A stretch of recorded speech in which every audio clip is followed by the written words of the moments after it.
last time, after returning from a hunt on a quest that mentioned a wild beast rummaging and causing chaos throughout the neighboring area of Bowood Forest, successfully finding out that the person that was the werewolf, in actuality, was a friendly hunter's shop owner just outside of the Bowood Forest, which you've stayed with, or at least a couple of you stayed with, in his hut for the night before entering the Bowood Forest. After returning and gathering yourselves, you've spent a couple days just doing stuff that you needed to do. Some creating armors for their pets, some gathering some more information for the allies of yours. But here comes the final day, the day of the banquet. And the morning comes, you all come to take the day away. Fact that it was a month ago that we fought that werewolf shocked me. I was like, surely we did something else, right? I believe we had a session since then, but that was mostly Yes. just downtime. Shopping, So, yeah. yeah. It was like prep, and that was it. Where I dealt with your drama pigeon. You didn't Oh, yeah. deal with him. You stopped him momentarily. I pissed him off, at least. Arguably not hard to do. He is 1 HP. Nicole's gonna Actually, walk did up I to ever roll Blix. for his health? He might have 3. Oh, yeah, who knows? Are we all together at the inn? Yeah, he has 3 hit points. I would assume so. Maybe I don't Dern's not, but... Yes, so as you all gather around the table, you notice Ash coming in from outside. Hey, Blix. Yeah. The deal's on. We got a deal. Mm-hmm. How's Ash looking? How is Ash looking? Ash is looking a little rough, but not necessarily injured visibly. Just a bit tired, or... Is the night that was it? No, that was Passion- two nights ago, or Okay. a night ago. A point of order, because it's been a while. Who did I say Oswald was following? Was it Me. Ash or Eve? I think you said Eve. You followed Blix and then you followed Eve. Yep. To my He wanted to see recollection. what Blix was doing, but since then, Oswald has said yes, Eve. Okay. Carry on. Did you sleep outside, Ash? No, just a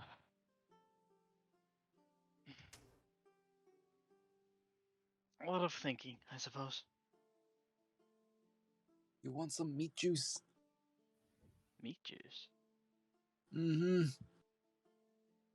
Sure. Yeah, Strife taught me how to make this one. That is gross. I am concerned, but I try it. Is it actually just meat juice? It's actually just a blended meat juice.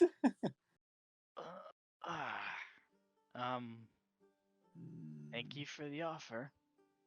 Yup. It's Uncle will take a swig of it. What do you think of it? Tasty, I like it. Haven't had it in a long while. You've had it before? Haven't had it in a long while. When was the last time you had that? When Strife gave it to me in the cave. Oh. Nice. Mm-hmm.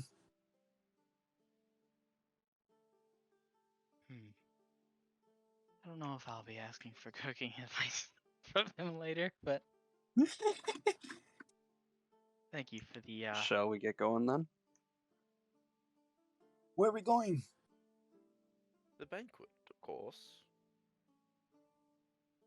Well, I mean, to prepare for it, because, I mean... yeah, I need to get dressed. Oh yes, I remember. I gotta go grab my Well, clothes. did we get our outfits yet, or are we gonna get that when we get there? You probably will get them when you get there.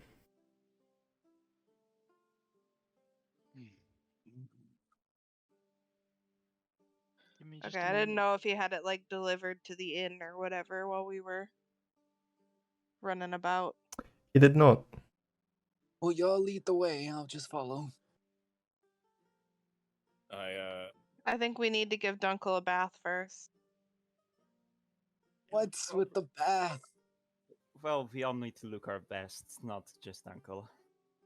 Yes. I don't even have any hair. Yes, but skills can also stink. Darn it. How did he know? Thaddeus, do you want me to strong arm Dunkel upstairs into one of the rooms and you do what you do? So about that, if Thaddeus isn't there, Where Oh, the fuck is fuck. Thaddeus? it's midday. Did he say Who are where you he was talking to, going? Blix? Thaddeus isn't here. Has Thaddeus said where he might have gone, or... Can Dunkel remember? Can anybody remember? Hmm. I have no idea where Thaddeus is. Why He's we go check the responsible. library? He's a responsible boy. He'll be there when he's needed. You know, he and I don't need to be there as early anyway, since we'll be there as guests. Though, you know, before we, you know, you guys should definitely get there ahead of time. Doesn't matter. how Yeah, much we the should tea be is late. going. Yeah, we should get there right now. Yes. I will Corey, did wash you up. pick up your outfit already? Have I? Would I have been able I to do think that? canonically it in was today that it was done, right? Yes. downtime? I'll be picking up today. So you'll see me in that tonight. I wonder what I have. Okay.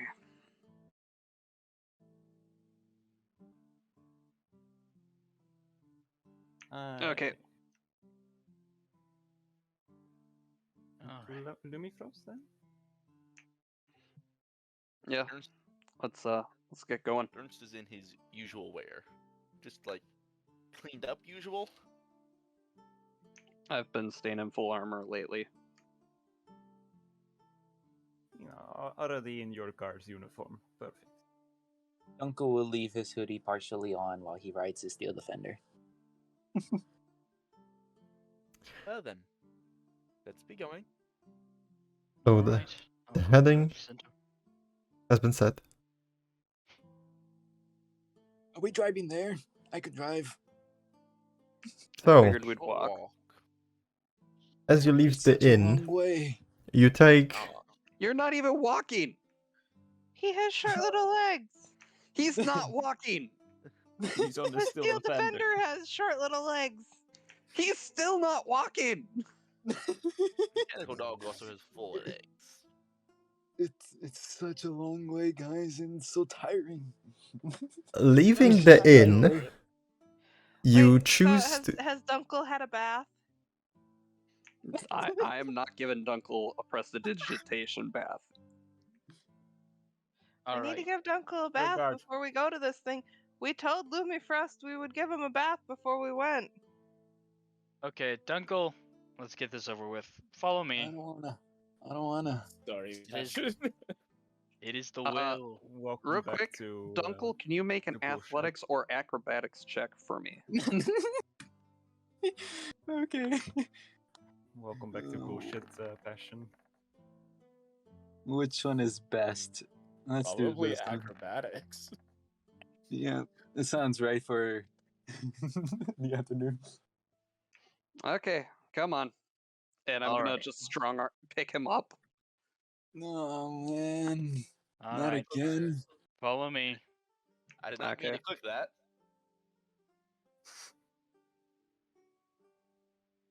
Well, we might have need for the alchemist kit. Oh, that is true. Alright. Yeah, for Take- some really strong soap. Take him into my room. You probably could make strong soap. Yeah, that is one of the stated uses in Xanathar's for alchemy kit. Wonder how much soap costs. A couple A silver. copper or a Can silver? I can't someone remember. detail yeah. me what's happening with Dunko, because it's very You're important gonna- at this point. Yep. As you get dragged into my room, if Blix helps, Yep. I'm going to close the door, cast prestidigitation on you, clean you off. It was either this or I get a bucket of water. Yeah. Well, you clean Dunko once again, and he is shiny as a copper dragon. A small one. Okay, let's get going. All right. Come on, Man, I hate this process. come on, Cinder. After a little delay, leaving the Jealous Angel Inn, you've decided to take the right turn, following the southwestern direction. As you did, you come across the path that the train horse travels around the city. And waiting there for a couple of minutes before the carriages arrive and slowing down almost to a full stop as you manage to get yourselves in. And without a long walk, you ride the train towards the staircase, towards the upper Wrane. There you begin to fall up the stairs, passing by a theater as you are going, and finally arriving on outside the gates of a familiar estate which you have visited previously, Lumifras Estate. Guards posted outside recognize you. They've seen you before. They give you a nod as you pass by, and they gesture in as you move through the gate and follow the winding path with this beautiful flower bed that the path surrounds just before reaching the very front staircase of his estate. As we're passing by the guards, Dunko will just speak out to the party. Imagine if a group actually tries to steal that thing.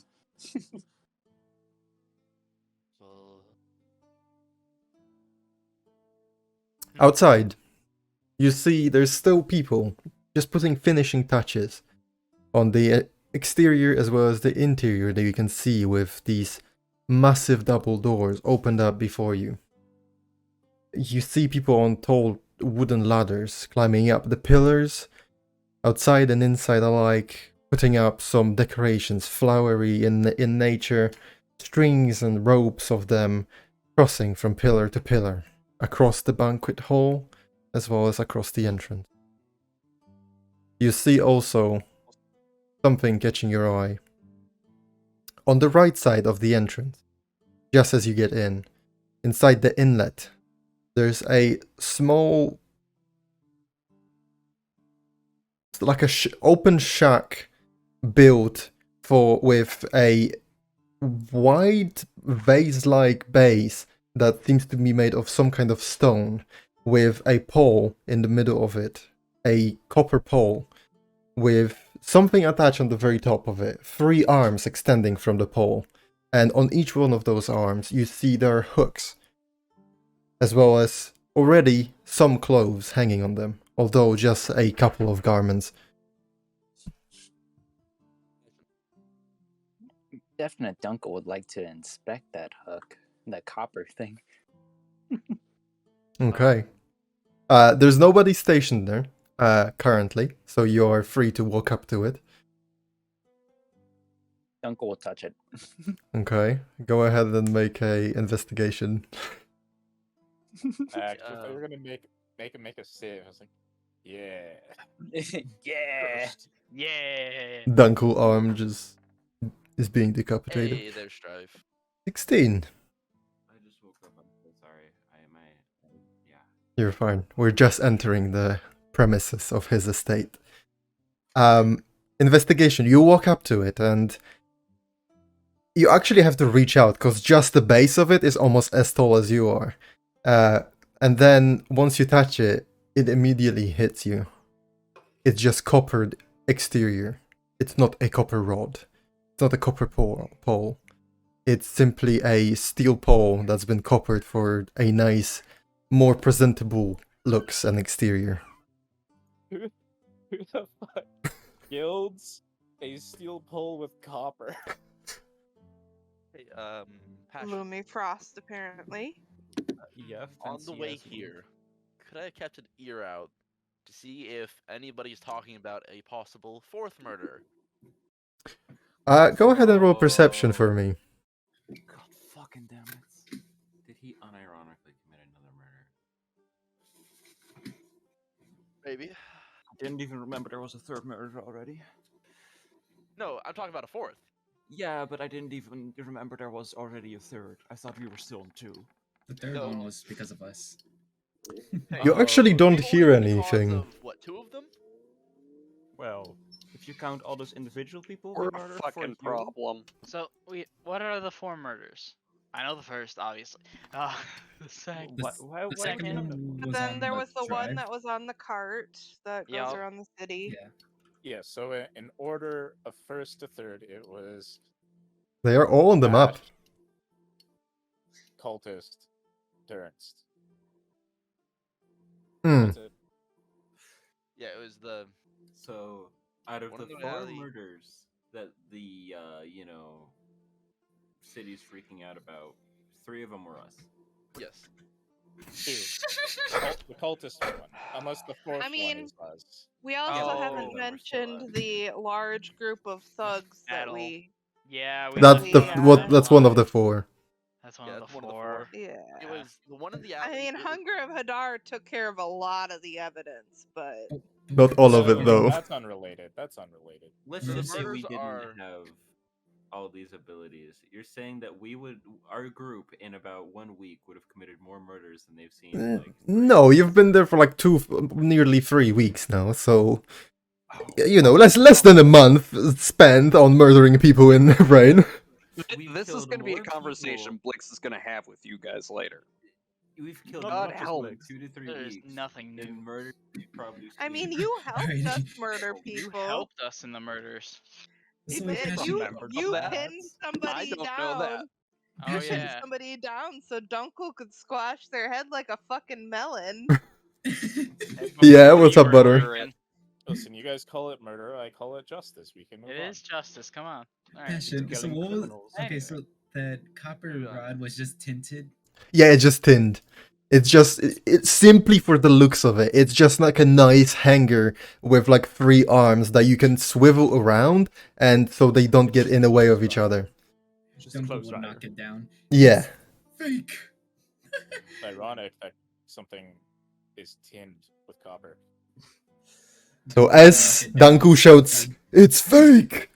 you hear a voice from behind you, from behind your group. Oh, hello there. I presume you are ready for the banquet tonight, and Sir Lumifras is happy to have you and your services at his disposal. Sorry to interrupt, but what? Did I hear anything with 12 perception? No, you did not. Okay. I also don't mean to interrupt. However, You do. I would like to stop. I stop early, like a get off work early kind of thing. It's like I have plans today. I'm sorry. Here in Effa. What am I doing? Here in Effa, I apologize, but I do have business today, and I'd like to go take care of it. Ain't no problem. You can go and take care of it, however you need or want. I'll be here just finishing up the job. I'll be here tomorrow if you still need me. Sorry, pardon me, I couldn't hear you over the other voice in my ear. Would you repeat that last phrase? I'll be here tomorrow if you need me. Alright, yeah, sure. I mean, yeah, I'll be finishing up. There's, looking at it, probably good 2-3 days left until we get this done. Hopefully nothing comes up and disrupts it. But I'll be happy to have you again, friend. Yes, and if you don't hear from me anytime soon, hopefully your shop is opened up It should be. with no issue. Yeah. There's obviously Maya. She's gonna take care of the business. You know, the usual. And if you, like I said, if you ever need another hand, I know who to reach out to. Where are you going, Thaddeus? and I'm gonna go pick up mine and Corey's outfits. Okay. So, Corey, are you with the rest of the group then? Yes, I would have. Okay, gone very well. to, escort them, ensure that they don't behave like savages. Which, I mean, with Dunkel there, apparently has already gone to shit immediately. Okay, very well. This is why you need Thaddeus. there to Uncle's watch on it. good behavior right now. The Yes, person- he's already shoved over a clothes hanger. The person that has Behavior. approached you is a familiar face which you have conversed with before. It's not a chauffeur, but a servant of Lumifras's. A orc individual, older, white hair. You see this prominent jaw protruding forward, and just ever so faintly you can see the bottom row of teeth revealed between the two lips. And you see these two tusks that just protrude upwards from under the... Oh shit. And so he turns around and... your outfits, for those who serve as the guards for tonight, are ready. If you would follow me to the living room, Sir Lumifras is there overseeing their preparations. Is this the guy that we met in the guild hall? No, it is not. It is not him. One of his servants. Okay. No. You were talking about tusks. No, yeah, that guy was young, and, Shit. you know, Y'all and... racist, making all orcs look alike? Jeez. I'm sorry, he said Meanwhile, orc, Thaddeus and it wasn't specific. starts to get a cold sweat. He's like, At once. Thank you. Head into the living room. Okay, leading you in. Skulk, it's you. I'll describe some of the interior for you, but before that, let me move you on the estate map. Whoa. Just the plain map, which you've... I'm not sure if you all have seen it, but definitely Sap has seen it. Blix has seen it. We've been allowed to see it before. I simply created it for your convenience to know what the layout looks like, more or less. Sure, that's what it is. Let's Yeah. go- Our I mean, look, there's no details, there's just... So, It's totally not a battle map. here, from the right side... Statue Hall statue definitely isn't going to come alive and start killing whoever's in there. I would love it to be, yes. So, Actual living stuff. here on the right side by the greetings inlet, that's where the coat hanger bit is. And then you're about here by the pillar. And as you're being led towards the lounge, you begin to notice that in between the pillars, here, and here, you notice there's tables set up. Most of them already filled with some kind of snacks and knickknacks. Things that people can snack on, because it's already like around 1-ish, maybe just before 1-ish in the afternoon. And so seeing those, you see also there's like built up pyramids of glasses that haven't been filled up yet, but you can see like champagne bottles, wines of all sorts and kinds just set up next to those. Simply readied up for whatever festivity is going to take place later on today. I said it wrong because except for this one here, in the lower right corner, this spot is not filled with a table, but instead you see there's like a platform that has 2 levels to it, each one able to be sat on, and you can see instruments already set up on those.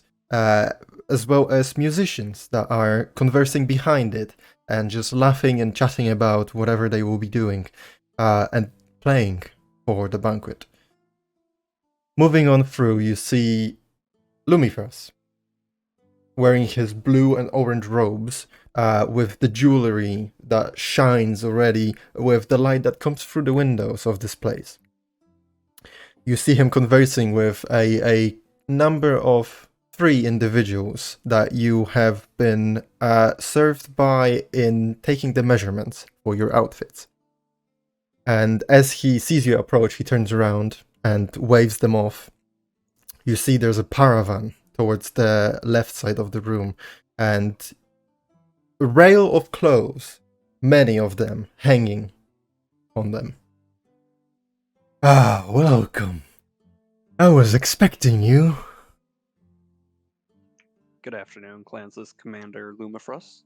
And good afternoon to you too. It's a tongue twister. Say that 10 times fast. I hope that you've rested yourself through the night and you're ready for what's coming this evening. Always ready. We expecting a battle? Well, a battle of swords, a battle of wits and characters, that's for sure. Come. Are we playing in a theater? Is that... I have all the outfits prepared for you, and I'll be going on overseeing the rest of the preparations. I'll leave you to my, great clothes makers. They will take care of you. But for the time being, if you ever need anything, just send someone for me. And then he passes by all of you, and briskly, he's very happy about this thing happening. There's an enthusiasm within him, and he's more open about himself and his attitude than he was previously. You can see the map also, by the way. Yeah, you can. Yep. Okay. Seems like he's under some pressure. Decorating for you, don't worry. Yep. Yes, I can see that. Thank you very much. That's helpful. Alright, so you are now left with the 3 individuals, clothes makers. I'm not gonna roleplay through that, I will just tell you what you get. So who would like to be first of those serving as the guards? Why not? Okay. I'll go first. E6, Ernst, there we Can I go. ask you a very serious question, Passion? Yes, you can. Yeah. What are the colors, like the color scheme of this estate? So you've seen him wearing blue robes with orange accents, a lot of it, and then silver, or at least silver gold, like jewelry on him. But the place itself holds similar colors. So the pillars within the banquet hall are basically these marble pillars of white with these patches that resemble this grayish blue. The floor itself is made of similar marble, but instead cut into like squares, and they less vibrant and less visible those patches are on those, but nevertheless still resembling similar designs to the pillars. The walls of this place, mostly neutral colors to let it blend in, but curtains, for sure, curtains blocking the windows are in this deep royal blue with either like stitching and detailing on it in silver or orange. Guess we accidentally matched the color scheme and Look, then, just Kialis. ignore my insanity for a minute. Just carry on with what you're doing. Alright, so Dernst. I'll copy this. Supposed to And there's close the also door, a but giant statue of Tiamat in the back. Are we supposed to close the No. door while we charge? You can't see it, you haven't been there. Well, some of you have. Well, is any good dragonborn? Black leather bracers with dark blue dragon heads embossed on them. Additionally, a tunic to throw on top of one's garment in blue, with orange stitching and white dragon's head emblem in the middle. Additionally, a helmet was added, a circlet like 2 side covers extending from it. like with a circlet, like with two sides covers. So like cheek covers. You, Blix, would recognize a similar design to someone you have worked with over the last couple days. Oh, nice. Say to the tailors, "Is the That's ironic. Do I have to wear the helmet?" Oh no, it's simply an addition. We didn't know if you wanted anything protecting your face or not, if you wanted to conceal it in any way, shape, or form. This is just an add-on. Generally work without being seen, so the darker stuff will work well enough. You think that helmet could fit on the dog? You said the tunic was mostly black? It's in the... it's in blue. It's in darker blue. Yeah, yeah, that's pretty good. Yeah, he'll take the bracer and the tunic. Bracers and the tunic. Very well. Okay, who's next? Ash, I have a question for you. What do you think about the stage being dark blue or light blue? Dark blue. Dark blue? Yeah, dark blue is pretty alright. Alright. That way we can differentiate. Cool, carry on. Yeah, no. I'll go next. Eve, very well. Be right back.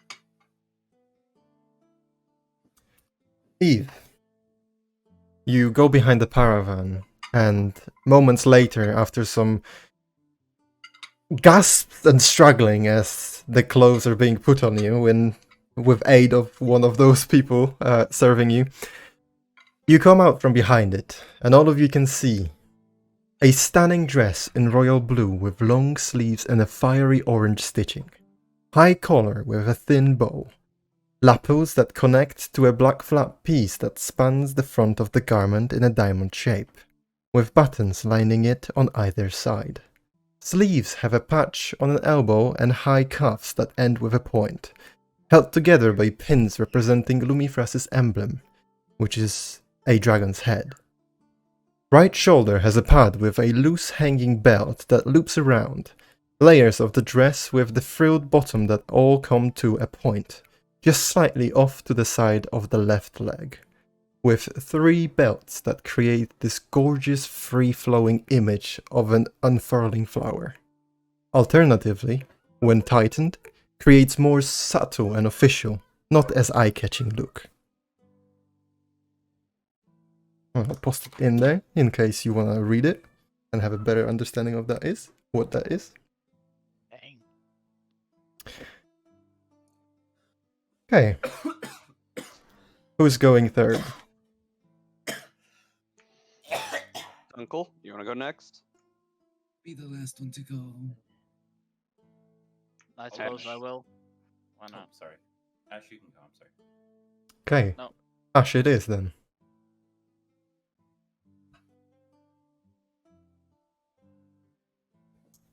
Copy. Paste.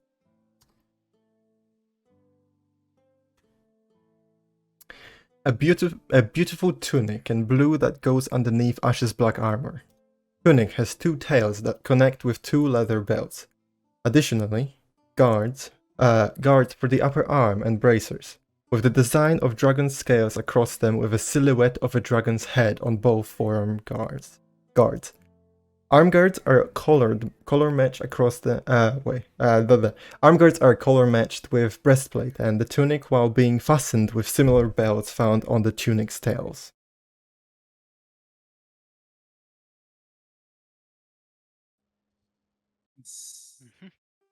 I like that one a lot. Okay, so we have Strife, Blix, and Danko left. Strife? Hi.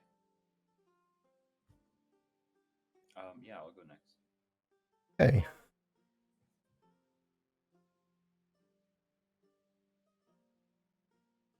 So that one. A blue wrap-around crop top that wraps over one shoulder and part of the arm. A leather shoulder guard with a dragon's head embossed on it goes on top of the same shoulder that's covered by the garment. It comes across and connects to a sleeve on the biceps of the opposite arm. Baggy 3/4 pants with hanging pair of bracers finish the look. Cool.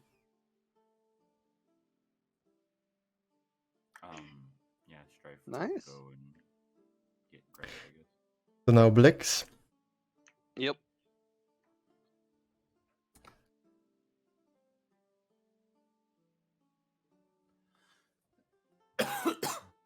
So, because you already have an armor, this is just an add-on.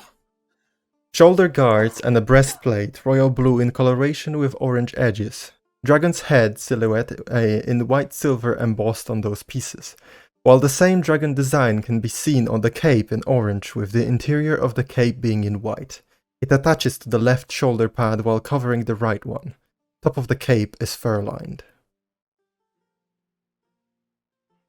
A bit more showy than I normally would go for, but it is quite respectable. And then Danko, arguably my first and favorite piece. Okay.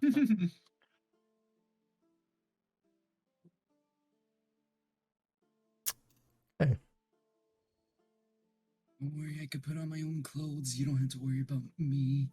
Okay.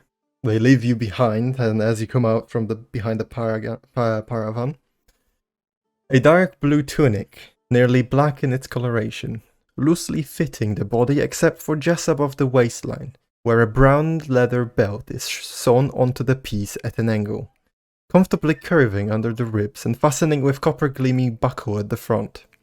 Two suspender-like belts attached to it, curving over the shoulders. They have larger loops in them, not fitted for a buckle, but serving as attachment points for various equipment and even possibly a backpack, should one be fitted for such purpose. Tunic has a hood and a long sleeve that comes down below the wrist. Sets of 4 matching belts on each sleeve and a patch at the elbow finishes the look. Will have all of his tools and backpacks applied onto it to complete the entire attachments pieces. Well, this is perfect.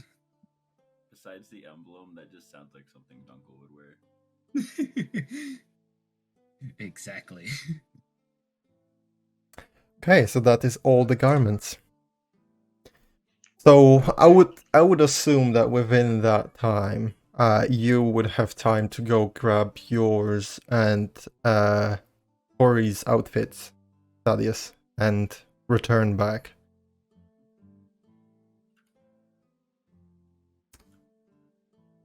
And final touches there.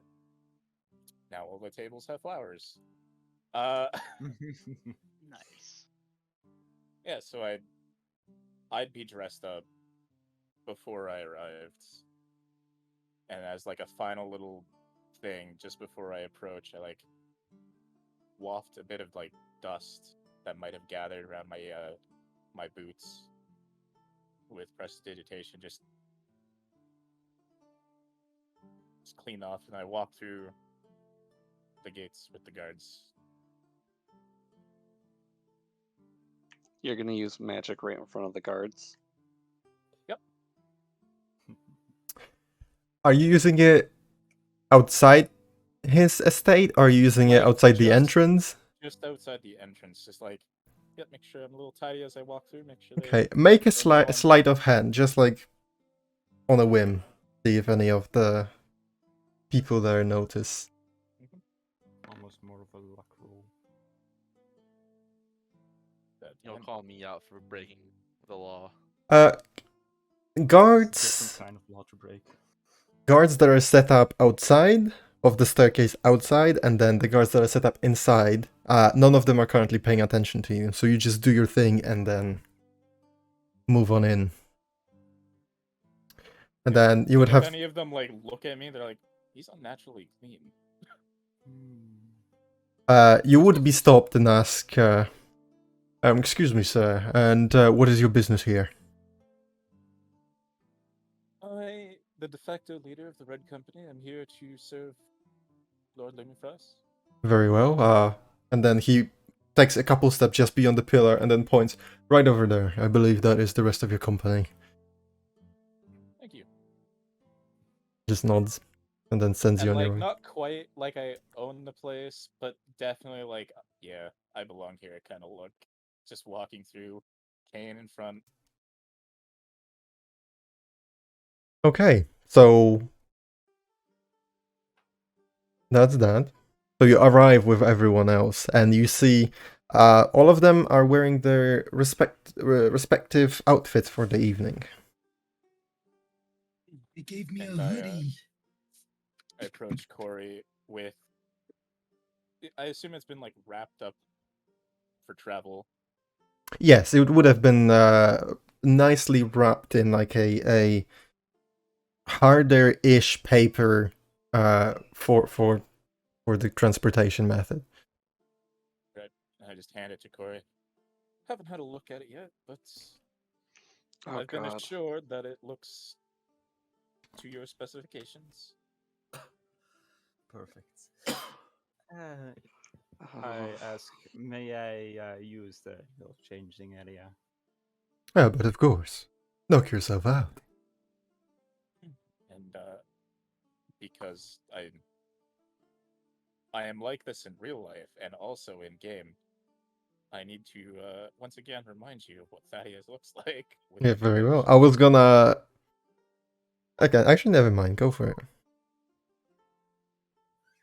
If you want to describe it, I'm just gonna post. No, it. I was. That's not what I wanted. I just wanted to say that depending on how you enter the banquet hall during the event, you would have been possibly introduced if you chose to do so, and then you would have a opportunity to describe your outfits. You can do it right now if you want. I'm not gonna I stop think you. the rest will see it now. We Yeah, I mean everybody sees what Thaddeus looks like as he walks in fully dressed. yeah. A nicely done suit with some blue accents, basically. Yeah. A much more refined outfit than what Corey comes out in. I have I have forgot I had done this because it's been well over a month since since I did. But I have. But Corey comes out in a outfit which is strikingly orange. Um, it is primarily what one would associate with a jester's outfit. One of those classical jester's outfits, minus the hat, striking with orange and black stripes over his chest, a brown belt with a golden belt buckle holding a symbol, which is his personal, not a stamp, what is the word? Insignia? Crest? Crest, yeah. Yeah. With, the pattern of black and orange continues in the pants, and on his wings, as decoration, is almost a cloak of a silken cloak, which is reminiscent of a monarch butterfly. He's not going to be able to fly currently because I mean he's got basically a cloak over his wings, but it is well, not necessarily refined, but it is definitely for what it is. A well-made outfit. Looking great. I love the idea. I like how we accidentally matched Lumifras's color Yeah, scheme. you're blue, I'm orange. It Yeah. is Yeah. a beautiful accident. I also don't think I described Thaddeus's signet ring, which he is currently wearing. It's a snowflake that's been twisted in a way to look like a cloth is being wrung out of water,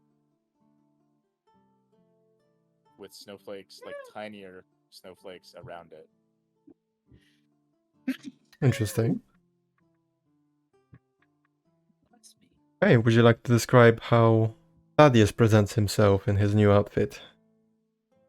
Thaddeus is, as we all know, slightly pale with like the like snow white hair, and to counter that, he is wearing like a black tail vest jacket with like the button ups with a blue coif. It's like a scarf, I don't remember what the actual word is for it. Ascot? Ascot. That is the one. What's an Uh, ask? What? How do you spell that? Think Uh, of Scooby Doo. It's what Fred wears. Huh. That's an ascot. It's lined with silver, icicle-like buttons on the front, dark pants, pretty like compared to his jacket, it's very tame. His pants, they're like slacks, but made out of nice material. He's got white fur on one shoulder, and his boots are nice black with a silver trim. Not unlike like steel toe boots, if the steel was like visible. And his cane, which he's always had, but is just a straight black cane with a silver point and a not a diamond per se, but a diamond-like gem encrusted on the handle in the shape of a beak. Very well. Thank you His for plain old fake glasses to Fake complete glasses. the look of a fragile man He is far that from he- that. that he likes to pretend he is. It adds to the smart boy. Right. And then underneath Scholarly his vest jacket is just a white, nice button-up shirt. So, with all the descriptions out of the way, have you established who's performing what role? I have. I could be the janitor. Yep. Would you like to? Wrong campaign. Wrong campaign. Wrong campaign. Oh, Wrong campaign. yeah. Would you like to elaborate, Blix? Dunkel's gonna be taking coats and stuff. I think that's the position 1 in the diagram you sent me, Passion, correct? Just to let you know, he is quite short to reach the hangers. Yeah, that's a bad idea. They could just throw it onto me. Don't worry, I could For get him on the steel defender. specifically to take coats. He will also end up taking the coat hanger instead. Okay. If Lumifrost requested it, then Dunkel might need some help with it. But I mean, Don't Can I- worry. can All I that I just, gotta like- do is just break the coat hanger so it fits my height. Okay, Can okay. I- He can can literally I- just stand on the steel defender while he's doing this. And I mean, I that would You're- give him an extra immediately- couple of You're so feet. smart, Eve. Yes, I could do that. Can Yep. I You could. immediately derail this conversation and go, you want him to take coats that potentially have Yes. valuables in them? if Lumifrost requested it, then it will be so. That is, I mean, I like Gloomy Frost. He knows me best. It's a Don't worry. horrid idea, but it Y'all would be could funny. trust me. Y'all could trust me. I won't do anything weird. I'm gonna insight check that. Too, Yeah, insight check that. You better not today, my friend. I like to think I mean, the that Blix good like, news is okay, if Dunkel is taking coats, he might get some tips, as in some copper pieces from the guests, which would put him in a really good mood Some it's kit and have him not- really happy it's- for the night. I guess It it's not is very not- persuasive. It is not smart for him to be doing that. I'd like to think that Blix is like, okay, these are where you guys are gonna go. And the first thing he says is, Dunkel, you're taking coats. And Thaddeus goes, are No. you stupid? again, if Lumifrost has requested it, Lumifrost Frost requested has it, had and- a bad idea. and Dunk- I've got then it things is in the his works bad as well. idea, and then it is our bad idea to Can- execute. Can I point Thus something out? is the I'm way gonna be of a near noble. the guards at the front door. Like, how am I gonna steal anything from their coats? Plus, Our- is it just We've one seen you person steal on stuff code right duty? in front of us. What Is do it you mean? one I never person on stole code anything duty, in front of Blix? anybody. Let's go. Dunkel with my nat 20 insight. Guys, How are you? Do how we you want to looking? not just assume Dunkel's lying? Yeah, that's what I instantly assumed. Let's Yeah. go through the others first, and we'll. Real Let's quick. go through the others first. Real quick, do you mind if I point out Dunkel used persuasion instead of deception? Yep. He was So he was not as very far as persuasive. everyone is concerned, he's telling the truth. Thaddeus, however, is still pinching the bridge of his nose and going, "Carry on." No, I He wasn't will- very persuasive, and then anybody rolled higher. So Well, no, like I know if you're telling the truth or you're lying with that insight. yeah, Are you being honest? Are you not going to steal anything? it seems like his agenda at this point is not to steal anything. All right, his agenda. Okay, Yeah, I Dunk- trust him for the first time in a no. Dunko I doesn't trust him. steal all Trust him. of these nobles, and otherwise, Trust him. yeah. Okay, let's go through the other positions, Blix. Corey and Thaddeus are going to be in the banquet hall, which, passion for your guests. reference, is position 2, if I'm correct. I mean, that's what I just keep describing it. I'm tracking it. As guests, Ash so will be outside because detect thoughts as well as his insane mobility. I'll be guarding the reliquary myself, and then Dernst and Eve will be in the statue hall. where is So, Ping, where you gonna be stationed? because directly in the reliquary, that is not a position. He's like, You I'm gonna will be be in the posted. lounge, just smoking a cigar.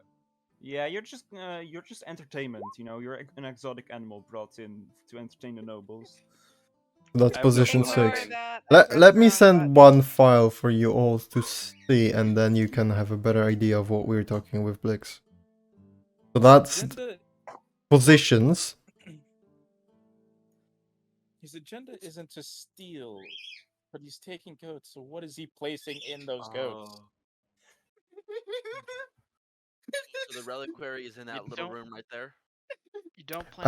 on Reliquary is not Upstairs. visible on this map because It the is reliquary is up the stairs of the statue hall. But Lumifras has that's the assured battle us. map. Yes, Lumifras has assured us though that it is not that we do not need necessarily to guard that, for there are assurances in place. Plus, we're just not allowed in there, so you're not going to be allowed to directly guard it. Thaddeus, you can I'll- frisk me if you My want. only but problem with your plan. I have Blix, no intention of doing anything to those coats. Unless they're made out of dragon scales, then I might steal it. I don't know. Don't worry, this isn't made out of real dragon scales, and you know, Cortal Mac would be upset with you if you did anything today. You know, Kodomak will forgive me. How about this? Blix will be very angry if you do anything today. What was Yeah, your, you know what? I don't want to upset Blix. Blix, Okay, that okay. deal is still on, so I'll try my best. So, I do have a small issue. Dernst is not meant to be seen. Like, he is not, like, if somebody can see him, he is not going to be able to perform very well. Yes, mean, but right? also if Dernst is solo, he is gonna not get as many sneak attacks once combat begins. Look, during combat, yes, you need to not be seen. Before combat, you are a man who is competent with knives. That scares off people, regardless of if that is your ideal way of combat. Another small problem I have is where's Strife in your plan? Yeah. Shoot. We're missing two of us. It's I'm a, down. I'm there's very meant to be versatile, but seven. I'm also the tank. You know, like I got I'd the say big so. hellfire. He's a big, scary dude. How about put Strife Strife? where I am. Scary. That's, Okay. I don't think my character's scary. What's the other position, Passion? So I sent the positions in the chat. Yeah, the 4 and the 5 are in the sexual. So, I'm 3, Thaddeus and Corey are 2, Dunkel is 1. We are, So we have- don't include Thaddeus and Corey in those positions. They we're are not separate guarding. entity. We're not- yeah, we're not guarding. We are guests. Do you want me to be 2 then? Yeah. Yeah. I mean, Actually, I think having Eve as number 2 would be best. That way, because if something happens in the statue hall, Dernst would need somebody to be able to tank. Okay. And especially if we cannot see, Eve will be able to see. All right. And you can have your dog with you in the statue hall. Yep. True, I could. what does the statue hall generally look like? I will show you right now. And since you're gonna be there, I can position you. Yeah, I can imagine we might be discussing this whilst moving around, like we point to the door. Like, Yeah, we're probably like going through, looking at all the rooms, discussing who should be where. I'm gonna go say my apologies to the coat rack. Be right back. Passion. Yes. My understanding is that I'm not to use magic unless in an emergency or nobody can see me, correct? Yes. If, You for example, the lights go out, can I use light? I don't know. The general consensus is you don't want to be performing magic. Doesn't his outfit look like he's one of the people from the college, though? Who's Also, Thaddeus's? Dunkel, No, do you mind if I Dunkel, do you mind if I borrow the sending stones? You don't have night vision, right, as Ernst? Do not. is the human? Also, Butter walked away, I Fuck. think, for a minute. And Yeah, I Butter have a sending stone. He I'll went be to in fix the hallway. coat rack. I mean, in the banquet hall. Yeah, I this has the presume, sending like, stones. Inside the building, everything is gonna be like dim light at a minimum. Well, you should be able to see what you can see. Yes. Yeah. Oh my gosh. I am guessing that Okay, so the these statue room areas is that's just- upstairs. It's just This is- completely empty, huh? This is the statue hall. So you have the statue in the middle, and then the staircase that leads upstairs. And upstairs, you have a number of doorways. And guests are are not we- permitted upstairs. What are As a these general rooms? rule, yes. These are planters. These are planters. Corey. Yes. I What need is it then? to pass this along to Thaddeus as well. But whenever you see the mistletoe, Marcus Ois II, his emblem's a mistletoe. Do your best to distract Lumifras whenever they're in close vicinity. I made a small deal to try and free Marcus from our lord's banter. Okay. As a small favor. I would be. Okay, so these planters, how thick is the foliage in the planters? Are you serious? I have a like- stupid idea, okay? He's gonna Assassin Creed this. You can't hide inside of it, but should you be able to sneak around, you can hide behind it. So it's not big enough to hide inside. God damn it. See, all I'm thinking of when you say that is like, what is it, Ace Ventura? From the top When he's roof. like hiding behind the potted plant. That Oh, he's I thought you were carrying. gonna say him coming out of the rhino.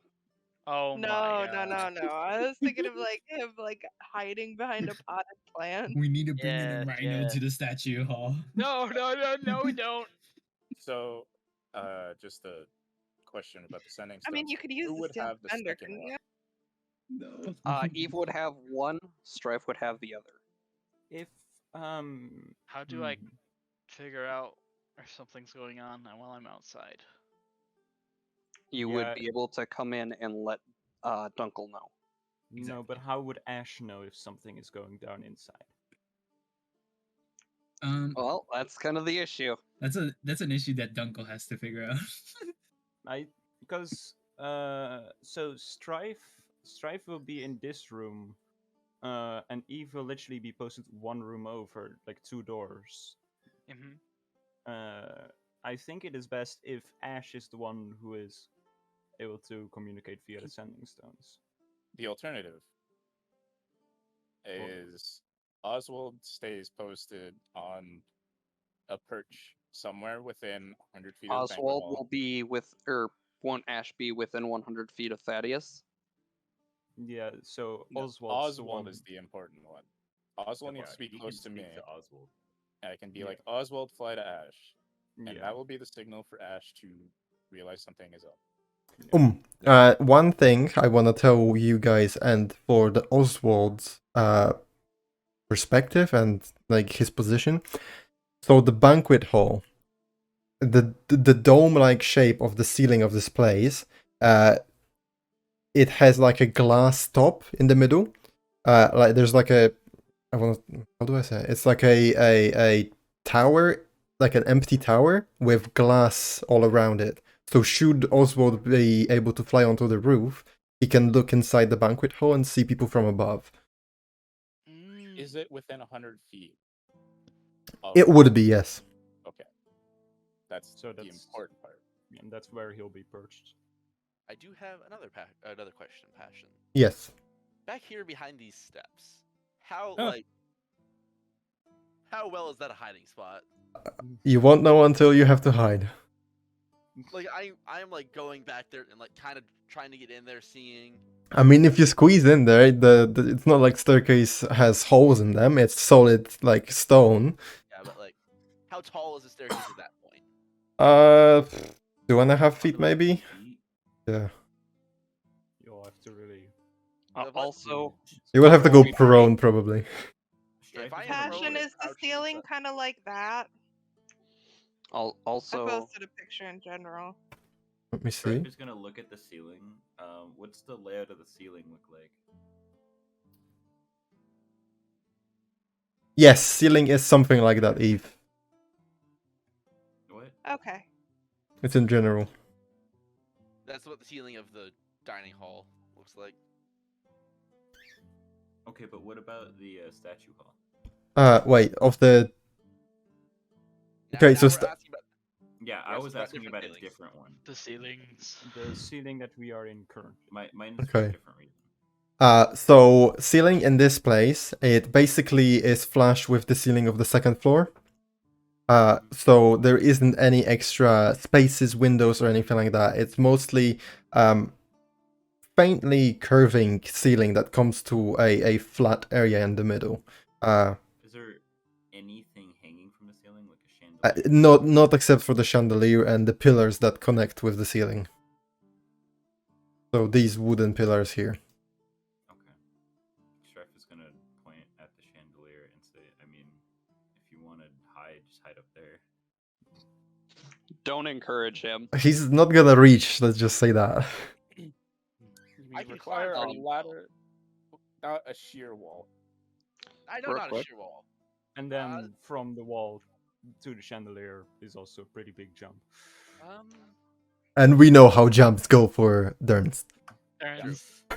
Yeah. Don't- So what I'm thinking for the statue room, this is mostly for you, Scoochie, is I'm gonna hide in the stair beside the stairs like this, and you you just can prone? flank the steps. Yeah, I'm gonna like prone and hiding all that, Okay. and you can flank the steps with Budo, so it's still like the flank of the steps. Here's the thing, you don't need to be hidden, because I'm just gonna make Budo hang out with you and move with you, so you can take advantage of sneak attack. Dunkel would meet up with the rest. Yeah, here's the thing. You're thinking about it too, like, you're going into it like it's a combat. Okay? You're there to guard a place. Like, you're not gonna That's your put job. hands through, sneak behind and just backstab. Like, no, just hang out up here, and we'll be okay. Guest comes along. I'll make sure. I will do my best to make sure you can take advantage of sneak attack. We think about it. Between you, me, and my dog, we have 3 people, so we can take advantage of your sneak attack and flanking. Yep. We don't. Dunkel will meet up with the rest. Do you guys need me to set up alarms anywhere? That would be helpful. Any high traffic areas? High traffic areas. That would ring get Low my ears traffic. so loud. You can make them audible instead of mental. Well, Yeah, but no. Then no it will one- still. Go ahead. No, it would still constantly ring if it's a high traffic area. You might want Yeah. to. Like on the Top of steps, the maybe. top of the stairs. Yeah. At Where top no of one's supposed to- stairs. No one's supposed to be up there, so. No if those one's supposed to be alarms go going off- on the stairs at all tonight, right? Okay, so Unless this it's is Lumifras and he changes his. If That's- there are that's any stealth. open windows, where someone might be able to sneak through, alarm in those cases like an unorthodox entrance. Feel you free might- to move around the token and look around the place. The biggest question Alright. is, can artificers ritually cast? Yes, Yep. artificers are ritual casters. fucking half-caster with rituals, bitch. Oi, Are but you don't try able to going through the ritual yet, wall. Thaddeus? I'm No. not a half-caster. I'm a full caster. No, but here's the thing that kind of sucks about this one. I gotta be 30 feet near it. What about the walls, Passion? No, to cast it. After that, it will Oh. just stay active. The Cast on it 30 feet away from you. the only windows in this place that you can see are the ones behind the statues on the second floor. Oh. I'm blind. I'm Oh, blind. But Oh, the shit. windows are what are they called? still dark. Where are the where are the Passion, I accidentally hit delete on the party You token. deleted the No worries. token. Yeah, but fool. Fool! Yabba dabba doo. I forgot that that's what gives us light.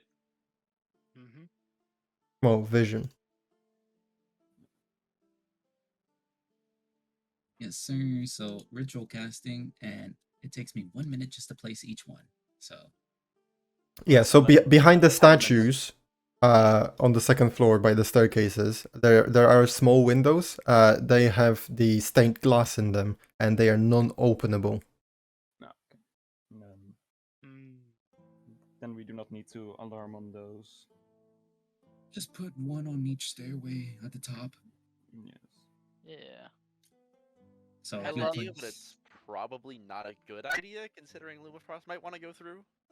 so you Well- place two right here. We might need to get up there. Well, my idea was no, couch because drops. this is. Oh. No, that No. And then you also That's place one worse. at you also It- place the one at the door right here, just for safekeepings. Okay. works, Another thing is, you can't see that, but underneath the second floor, so where the second floor is, imagine there's a further part of the statue hall, right? So this like mosaic floor is spreading underneath it, and there you have doors underneath the where the statues are and the windows that lead out into the courtyard or the garden. Okay, so those are entrances here and here. Underneath, floor. yeah, on the first Underneath. floor. Yeah, you can see those on the other map, on the layout map, because that can- shows the ground floor. I can imagine the courtyard might be visited, but even then, it might be good to have an alarm there. You know, because if there is a place to, sneakily enter, it is through the back door. Okay, you Yes. I so don't want to so you're not alarms. setting up alarms and having people trip over them. There is a guard patrol that is walking around through the garden and then inside, and they will be going through this space underneath the balcony, and then walk outside, and they will be doing this like a loop. I would love Okay. to set up alarms everywhere, but just let's put it in areas where they're not supposed to be. Okay. Okay. I Yes. think. Fine. You know what would be amazing Hmm. is we go through all of this And nobody shows up. rigmarole, and this is just Passion's way of going. Nothing happens. You guys are all fucking paranoid. Oh This is yeah. not paranoia. This is being prepared. I'm We just have been gonna set up. hired to guard. I'm just gonna set up all the alarms on the statue second floor. It's called and that's hope it. for the best, prepare for the worst. Heck yeah. And that's it. I'm not gonna do any more. So All right. I'm gonna set it up. Let me put some polygon lines. Also, before this whole starts, I'm gonna turn to Durns. I'm gonna say, it should go without saying, no fire, or acid, or anything that could damage the property, please. No intention to use them unless absolutely necessary. On that regard, I I don't have like some. the absolutely necessary part. I have some more notes because, well, not all of you are. How do I say this? Used to a court, or I mean, this is not really a court, but still, manners. I don't think most of you know what they are, or at least aren't accustomed. Blake scratches his ass. I don't know what you mean. Yes.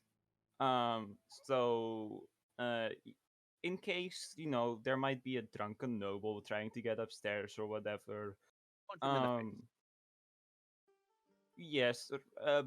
Well, restrain before hitting. do it non-lethally, no stabbing, no permanent maiming. I advise Is my favorite thing. yes, but keep it when someone isn't a drunken noble. I advise someone like Strife. We all know your claws are your deadliest weapon. Nobles do respond better to a sword being a scary thing.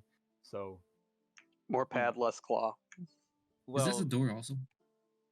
Yes. Okay, so that's also going to be an alarm. and So they respond better to bladed weapons in general well, rather than just claws. yes, because that's you can more noticeably say, "Yo, I am fuck off, back off" when you put a hand on a sword compared to I don't know baring your teeth. Okay. Does Strife have an Um, axe still? Hey, I Dunkel. believe he still has the oversized great hammer. Yeah, I have the oversized greatsword. Great sword, Uh, yeah. So he's just also, got a I massive, gave like 10-foot long great sword on him. Yeah, I gave our departed friend my axe. In return, I feel like the great sword's rather intimidating. it does. It's mostly just to communicate to someone, "Yo, you're taking a step too far." I also, unless they are again trying to get upstairs, most other stuff is allowed. I know it is not favorable if they mm, treat you like something to look at slash um, be interested in, especially for someone like Dunkel, me, and Strife. We are to these people rather exotic. Um, yeah, it is fine if they touch you, but keep boundaries. But they are above you on all matters par security. So don't speak back, except if they are trying to go upstairs, basically. I hope you realize very unlikely for this to actually be followed. Okay. I highly recommend you follow it. What are the red lines? Those Alarm. are the alarms. You know you can make those 20-foot cubes, right? Durns is not here. I mean, Dunkel's not here right now. Oh. He has said in chat he's gone for a bit. Okay. Okay, yeah, so are they set up using the alarm spell? Yes. Well, they alarm they ritual can be has no it. larger than that. So if Dunkel wants them to be like little tripwire like things, he can. But at least for like this one, he could make it into like a cube that's only one casting of the spell. Just want to make sure he doesn't lose all his spell slots. If he You doesn't want to go He's back up there? I ritually can't see you there casting. anymore. Yep. I asked if he could ritually cast. Apparently he can. So Yes. Okay. Artificers are also knowledgeable in matters of magic. They are Um, experts From the on person who magic. doesn't believe in magic. mechanically speaking, they are made to be, seekers of magical knowledge. Yes, They, but they from are a the experts on magic. Dunkel is people our play- magic expert. If they play it differently, that is up to them. Mechanically speaking, it is still the same. I know that this dagger is made out of silver blanks, but I can still fucking cut you with it. Where's the sudden threat coming from? Dunkel is your expert on magic? Fuck. Well, he hasn't failed at identifying a tattoo yet, so. He hasn't identified anything yet. If he hasn't tried, he hasn't failed. I'm gonna have a bad time tomorrow, aren't I? Then we are all experts of magic, for we have all haven't tried, bar Thaddeus. It is a very poor metric to say. I'd like to point out I am also an expert in Arcana. Mechanically. Mechanically. I'm proficient in Sleight of hand. Arcana. Mechanically. That is a 10, by the way. Oh, that's a good one. Yes, wizard. Anyway, Wizard, so instant. Yes. And just in general, no slouching, no scratching butts. No, none of that gross behavior, please.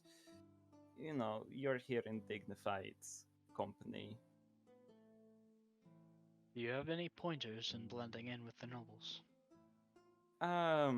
Well, mostly just act like you've got a stick up your butt and you'll be good.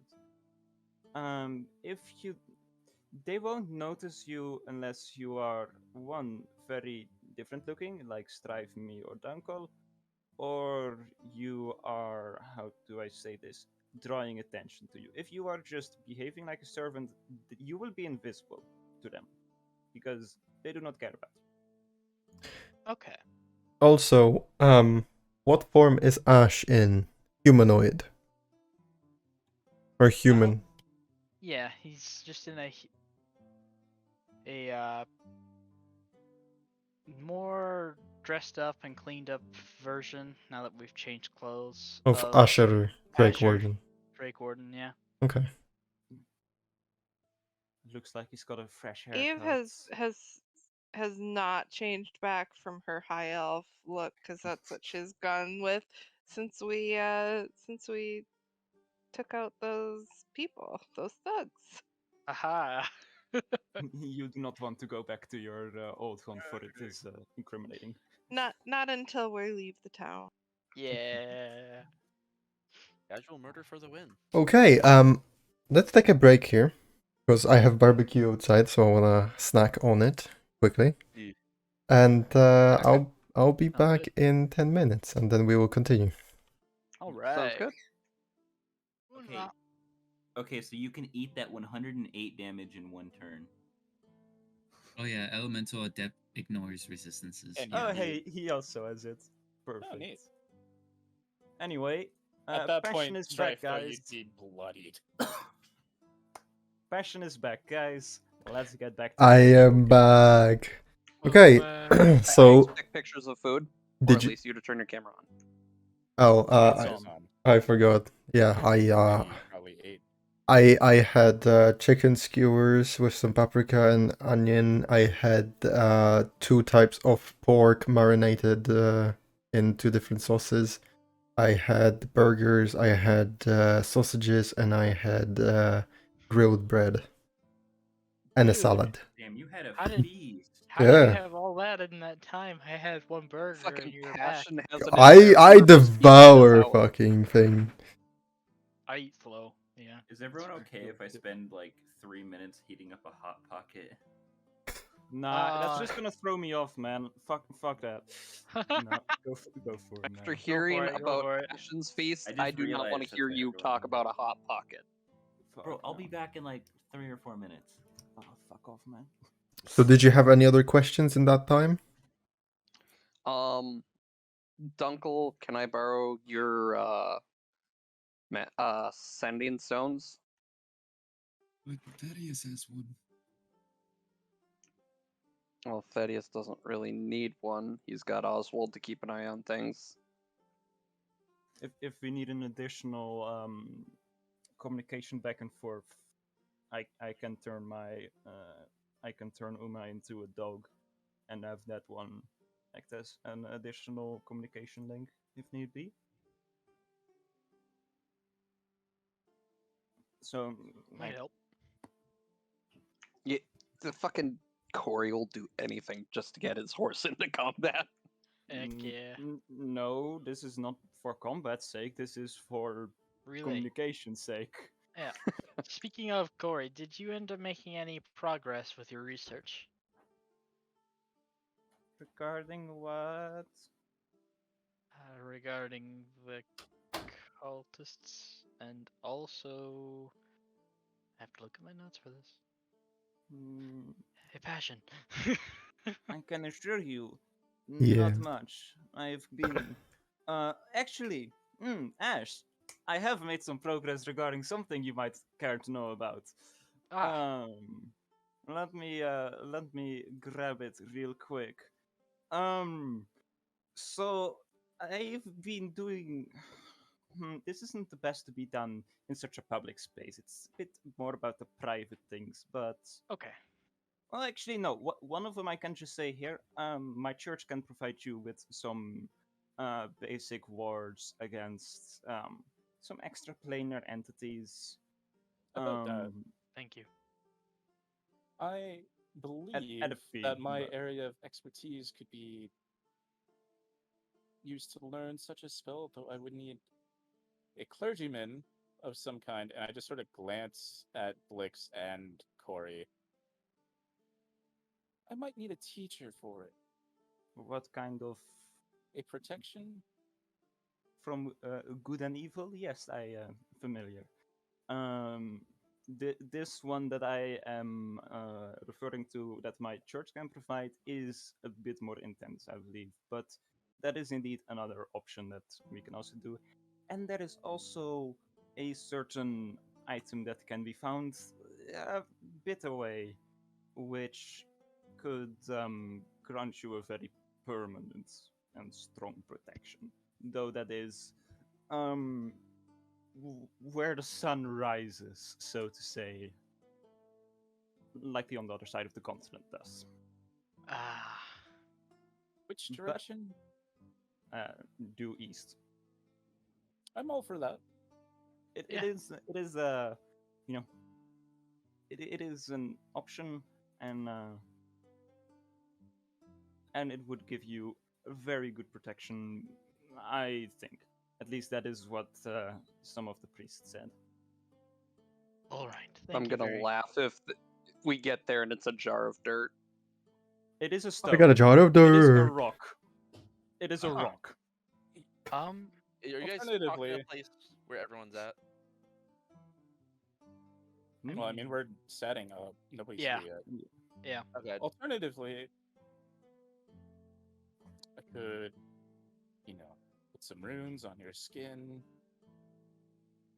have a spell there permanently, so even if you lose the item, you're still protected. Oh, the item would be needed to be forged, or at least put into something. It would need to be crushed and something like that. Hmm. So You could possibly add that to the ink. I don't know. Thank I you could always so much. in the future, enhance the runes. I don't know. I mean, yeah, it is far away and somewhere on the east coast, likely of the continent, on an island somewhere. Thank you.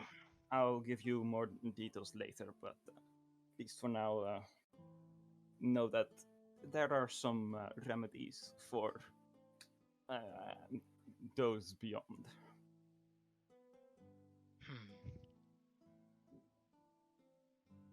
It's a delicate balance I have to walk. Plus, as Thaddeus indeed mentioned, more holier people, points to himself, can provide some more temporary things. Plus, just in general, me being there is always a bolster. So, Thank you. minor thing. Hmm. If if the trip was going east, and if you were to allow me to accompany you, which I would hope you would, considering glances to Ash, like give him the eye of you know what. Hmm. Might I ask delaying the trip a little bit so I can pick up an item that'll be done here in a few days? Oh no, this Well, was we just won't be an leaving idea. anytime soon. Yeah. We we're have still- so much th- th- bloody this is- business in this city that I'm starting to feel like I've been here for a year. Do you want to We go don't- back to the Underdark, Thaddeus? Sometimes, yes. we do need to let's see go Underdark right now. underground. Can we just ignore all of this stuff and just go to the Underdark? Not today, but No, I no. mean tomorrow if we wished, we could go I mean, other than beneath. this job, I don't. Unless you have all have There something to do, I there don't believe is this super quiet. still I'd like to rumors once of again something below the city. remind all of you why we're here in the first place is to take on a more serious job. Right, yes from Marcus. Yes. Remember what I said about I don't know why we're distracting here. I was Lumifras just when in Marcus this is town nearby? because I was traveling, and then I met up with this group. I don't Yeah, know Are who familiar Marcus with the is. side quests and how many we've done, and we've ignored the main quest for so long at breaking the fourth wall. Who's Marcus? There's a main quest? Presumably. Who's Haven't Marcus and done what's a this main main quest quest you for speak a of? year. Sorry, a Marcus month. Marcus is the other tiefling guy who basically asked the whole party to do this job. Mhm. And he would have another job. Plus, another side quest that definitely wants to be finished here is a certain rock underneath the city. A little Yeah, but meteor. I don't know who this Marcus is. Other tiefling. You don't gotta worry about it, Dunkel. But Thaddeus, Corey, I'm glad you know who he is, and Well, yeah, of course, he's a fellow tiefling. I didn't expect to see one here. yes, and And you assume all tieflings are good? Yeah, Oh, well, Arguably. yeah. good. Gnomes are evil. gnomes are evil. Oh, Okay. I- Most tieflings are of a higher standard, thus they are morally virtuous. Okay, when you said gnomes are evil, that gave me flashbacks because in another game, there's we have a player that's just racist against gnomes constantly. oh my gosh. Kobolds, It is a kobolds fair, are racist towards gnomes, yes. Yes. Yeah. fair D&D racism. Anyway, let's finalize our preparations. All right. Yes. Do we want to enter? Do we want to leave Thaddeus and then return, or do we just want to stay here? Uncle's returning to his coat rack. Are we giving the sending stones to Strife and Eve? Because if Eve gets in trouble, she may need Strife to jump Isn't- over. I mean, Eve Isn't is in the Eve- same room as us. Yeah, Eve's in the main room, right? And if I have a sending stone, I can send Oswald to Ash if I hear trouble. And you can also, with yourself, make a motion towards Eve. So Right. Fashion. Yes. Using a sending stone, would you consider that interact with an object? I would Interacting with a magical item. Yeah. Okay. I was asking specifically to see if it would interact with my ability to use them as a bonus action. Yeah, you can use it as bonus action. So that might be a good way to do it. So that way, if shit goes down, I can get it out Do it quickly. even during combat. Yeah. Oh, I have a question because I saw something else. Sending stones, are they infinite or is it Infinite. once per day? Infinite. Okay. The other thing was once per day, and I was like, hang on, what? There's a delay. So like if you send a message, there's delay between receiving the message and then when you listen to a message back, you can't send one immediately after. You have to wait like 15 seconds. Oh gosh. So there's like a buffer. There's like a buffer within the stone. It's around send the message, around to receive, We got cheap sending and stones. then the next round. Look, you can send you it know, over. you know when you're talking over a walkie-talkie, you kind of need to fuck around with like over no. Oh, We no. got the Nokia. Yeah, ones. basically. Yeah, we you got the you can't Nokia. say Yeah, at Nokia the same brick. time You're hearing. They never Right. break, but like shit. Don't they're diss shit. Nokia phones, okay? Those things are They're immortal. fucking- They Yeah. are. That's what these sending stones are. They're literally just rocks. Strife is gonna grab the sending stone and just. Ooh. Eve, would That's you some like the cursed sending art with stone? reverb. Yeah, that isn't suited to go on a noble one. You know what, Eve? Take the sending stone. Okay. But I also... The other end is just a room full of imbeciles. I'm getting worried about not being back there now. But I also have a sending stone. Who has the other one? Huh. Strife and That's Eve should be the ones. Okay. I thought Jeff had it. I just borrowed it for a second. Just to make the joke. Yeah, instantly gave that stone up. It's like, yeah, okay, you made a good argument. I don't want it. So even Strife has one. There you go. Alrighty. Yeah, and we This- can just. Also, in general, as long as we're talking about Nokia phones being invincible. My name is Esther. Yep. Anyways, for the time being, Also, we I do begin. think, this- Corey, we should leave and then come back when the party Yes. starts. And like be as be normal guests. not be early, but like Fashionably, like 5 minutes late. late. Not even fashionably late. We need to be there to watch. Just be normally on time, like within the full walking period. You hear We're gonna hold hostage. We're gonna wait till everyone's Can- in there. What Can do we Dunkel hear? can Dunkel ask a couple of hear? the cleaning crew just to have like something to clean off the clothes once given to him?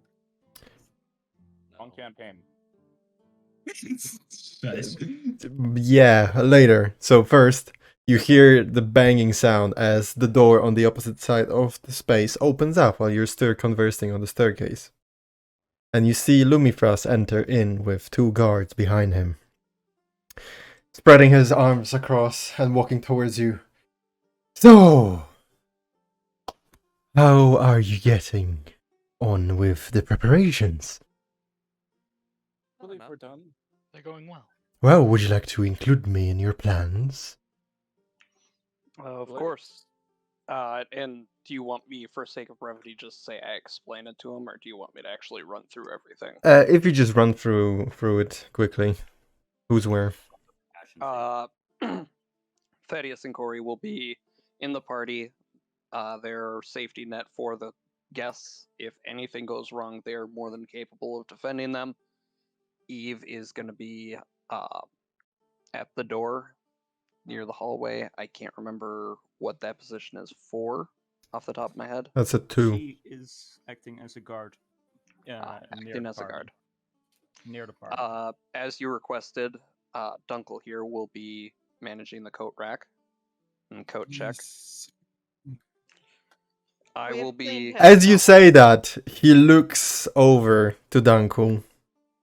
And then he squints his eyes, and there's this brief moment, pause, before he crouches down, and then he reaches his hand towards Dunkel's face, and then he flicks one of the loose copper scales off of his cheek. Well, at least you're clean now, but don't disturb my guests. And then he pats you on the shoulder and stands He up. will be at the utmost best behavior. Mm-hmm. He knows what happens when he doesn't behave. I can give them an entertainment show with my metal dog. Do That will not be necessary. everything. You just take care of their clothes and don't lose any of them. So, he's on the coat duty. I am just waiting for Uncle to be like, okay, time to give clothes back. Wait, who are you and what did you get? This is gonna be a shit show, but Exactly. Strafe and Dernst here will be guarding the statue hall, and I will be taking guard at the reliquary, and Ash here will be taking guard outside. You mean you will be guarding the main hallway, Sir Blix? Yes, sir. Very well. I do like your positioning and your planning. I hope the night will go on with any interruptions, per se. We should probably also mention the alarms that Dunkel put up, right? Yes, Alarms. we have a couple alarms set up in case anyone decides to go where they should not be. That way we will know if somebody is trying to go where they're not wanted. And what kind of alarms are they? I'll walk them up the stairs and show them. I'm assuming with Dunkel, it's silver wire with bells on it. Is it bells or is it the mental? Is it the spell alarm, Dunkel? Yes, it's a spell alarm. Yes, Yeah. but you can have 2 modes. You can either have it Yeah. ring in 60 feet range, or you can have it mentally alert you within a mile. So, Dunkel don't do magic, so it makes noise. Bells, okay. So, walking up behind you, he observes and then he sees the faint wire that's on the top of the stairs. Well, that's mighty interesting that you've taken such precautions. But I would just warn you that there may be a person or two trying to get to one of the rooms up here. Especially that one. And he points to the second door on the left side.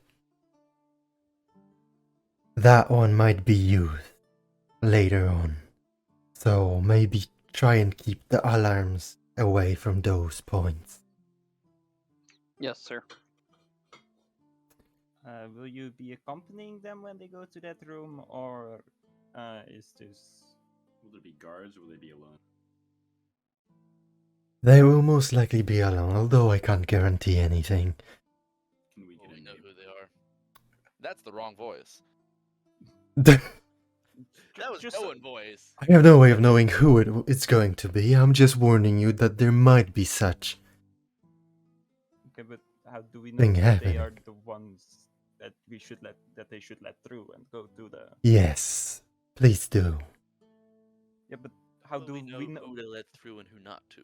They will explain themselves, and I believe that your common sense will guide you in regards to who can and who cannot pass through the stairs. We have to do insight checks. Would there be a key word that they would say to guarantee that it's who should be going up there? They would refer to me as a friend, most likely. I mean, that's what Let's just try and avoid any conflicts, shall we? If any sin should happen between you and any individuals trying to get upstairs, you can always call for me. Although I probably will be busy with other things. Dog with the butter dog. In either case, everything looks splendid. I will leave you to it, and for the time being, I will head to my private chambers. And then he's going to walk down the stairs and then walk up to the left side of it, and he's going to go into the first door on top of the staircase. Which probably sets off an alarm. Yep, sure does. So he walks through the first tripwire. Ding ding. He looks at it. He's moving forward, and then he opens the second door, and he takes out a key, and then he unlocks the door with the key, and then swings it open, and then he tries to cross through it, and there's a ding ding ding ding ding ding. Shuts the door behind him. We have annoyed this man so much already. We are taking precautions. I did my job. Yes, you did indeed, Dunkel. At least you have a confirmation that it works. Yes, those might need to be More taken. angry if we'd gone with my tactic of blocking everything off. Yeah, good we didn't go with Yeah. caltrops. You would be picking them up right now. Yes. Me and Thaddeus, So, let's- which ones do I have to disarm? The ones on top of the stairs. And the door, he said specifically second doors on the right I would staircase. do the first and the second door on the left. Second door on the right staircase, so this one? Yes. Okay, so this one. Okay. And then I also have to delete this one. And that's it? Is that Okay. it? I believe so. So, It would be the first one as well. Oh, the first one as well? First Yep, one on the that's left where he is. Lumifras. First No. one on the left no, is he's Lumifras. all on the left here. I thought everything was on the left that needed to be clear. Everything on the right could be alarmed. Yeah, no. This one on the right is the room that guests will be going through. This one He should literally should said stay off. the left, didn't he? Yeah, I heard He's on the left, left. not right. Yes, so you walked up on the stairs here. He pointed out these doors, and then he walked Oh, down the that's on the stairs, right. went up the left, and then he walked in through there. Yeah, From he an Okay. initially said absolute left, so that fucked with my brain. Yeah. From an absolute position, yes, that is right, but from your Yeah, I'm like when I speak to you in those moments, I'm like visually in my brain, I'm there. So I'm speaking from their perspective. Okay, so I removed all the alarms that don't need to be there. But these two Yeah, I already got and them. these two, right? Yes. Yeah. Over here. Okay, we perfect then. Arms are gone. All right. Whenever Marcus Owen gets too close to Lumifras, try and distract Lumifras by mentioning her little halfling friend Grass Bottle and talking about their collection that he might like to select from in the future. Oh, that artificer, yes. Hold on. Who's Marcus? That is. I imagine I shouldn't have my backpack, right? I just clothes. Yes. And, like whatever is in like pockets. You leave your items within a secure area for the staff, basically. We leave him with Dunkel, basically. That's not a very secure area. No. No, but I mean, he is at the doors. Oh, you mean we? Yeah, I thought just. Yes. Yeah, no. Yeah. Probably leave him. By the way, I will be keeping one of my blades on me, but that is also just because it's. You know, Uncle has his backpack gone. I will have my sword summoned, but like tucked into my belt. Ernst is On my dress. basically fully kitted at the moment. So Uncle I looks have, like an actual like meal pack. I have 3 things on me.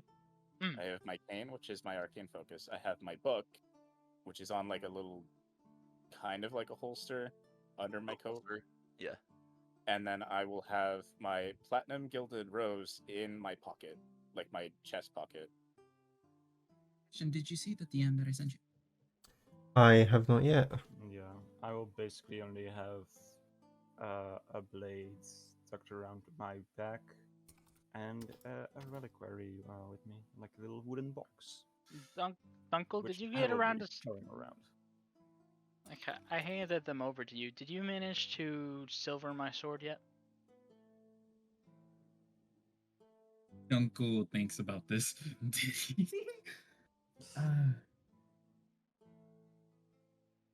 I would say possibly. It's been so long, I don't even remember what I did last Yeah, time. we were like trying to speed run the last day before this. I know I spent most of my time helping out Strife, and Strife has been helping me out as well. Yeah, I did help him with stuff, so I don't know, whatever he needed. So possibly yes. All right. But I don't know. I don't think so. It's just a possibility that I do not think silver. I don't think that it being silver will come up. But Yeah. All right. We'll say it isn't quite done yet, but I'll just have my normal sword. Alrighty. Sheathed at my side. Ernst is he left his backpack behind, but a lot of his gears, like his alchemist fire and the poisons and the acids, are like in like pouches and pockets, like covering his chest and sides and such. Yeah, I don't have my backpack on me. I don't have anything. Yeah. Uncle looks like he's an actual servant, like holding a lot of stuff in his bags and tools. So like, I like to think that he has a serving tray with poisons and alchemist fire on it. He's actually the guard, so. Would you like some lycanthrope potions? Oh God! Oh no! I'm curious if that drinking that would just juice me up. You know, Strife on steroids. Are you feeling a little cold, perhaps, sir? I could recommend this alchemist fire. So It'll burn you alive. I'm outside of the structure, but I do still have. Definitely make alchemist fire. It's just he chooses not to. I have everything I own right next to me. Oh no. And I have Cinder We're with on me corners. Like, are you stationed up on a building or something, or are you on the ground floor, Ash?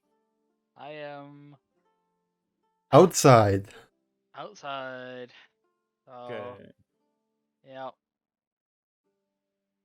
I am ready. Yeah, there's plenty of space for you, Ash, to walk back and forth. Basically, just patrol the area. Okay. Could I get a stool? Sure, they'd give it to you. Your steel defender. Well, that's rude. That is rude. Won't you just sit on your dog, huh? I would sit on my dog, but like I won't stand on it. Oh yeah.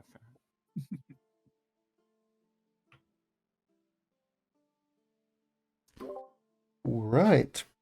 So, while Corey and Thaddeus leave the premises for the time being until the very evening arrives, the rest of you take your respective allocated places for the guard duty within this amazing and grandiose mansion. We fast forward as if Assassin's Creed Odyssey, sleeping, meditating. The sky moves across, and the day becomes. I like to think that it's Oswald on top of like a bell tower somewhere, just sitting there waiting. Yep. Sky's changing rapidly behind them. There's like a signature point that where like the camera view is going around and just Oswald is circling around it as well. Yeah, it's just that couple or whatever you call it. The synchronous. Yeah. Synchronous. Okay. With that said, the day becomes evening. The guests begin to arrive. and the music has changed just in time. Welcome to Lumifras Manor. Give me your coats. So, Miss Dunkel, how can I help you? you see a number of people being driven in by the carriages drawn by high horses, or others arriving in those small pulley carriages by hirelings. One by one, people are being dropped off, but not all of them deserving of, let's just say, attention, as you, Dunkel, would notice that those people who are walking in, they hand you the coat, and on each one of the hangers, there's one, like a metal ring that you give to people with a number on it, etched into the metal ring. The music is playing, and you see that those people who walk in, the same butler, Fred, he's standing by the pillars, and he's waiting a higher stature guest to arrive to announce their presence. You, Ash. Remember to keep it on your person. If you lose it, you lose your coat. All right, I will try not to lose it. Thank you. And you see the person goes in. They begin to chat among other people, and from 20 people, there's suddenly 40 people, 60 people, 100 people. About 120 people arrive at this point. 120 coats on one rack. No, there's two of them. There's two of them, and each one of them has 3 arms. Yeah, so no, but imagine this. So each one of them has 3 arms that are stacked on top of each other, and then each one of the arms has 2 hangers, and there's like 2 rows of, like, I don't know, 15 of them or 20. 120. Well, you know. There's more, okay? There's more. Stop being so detailed. Rack is putting these coats in an extra dimension. That's how it is. Suddenly you wanna be a detail attentive, huh? We need realism in our game, okay? Dunkless coat. In any case, you Ash, not.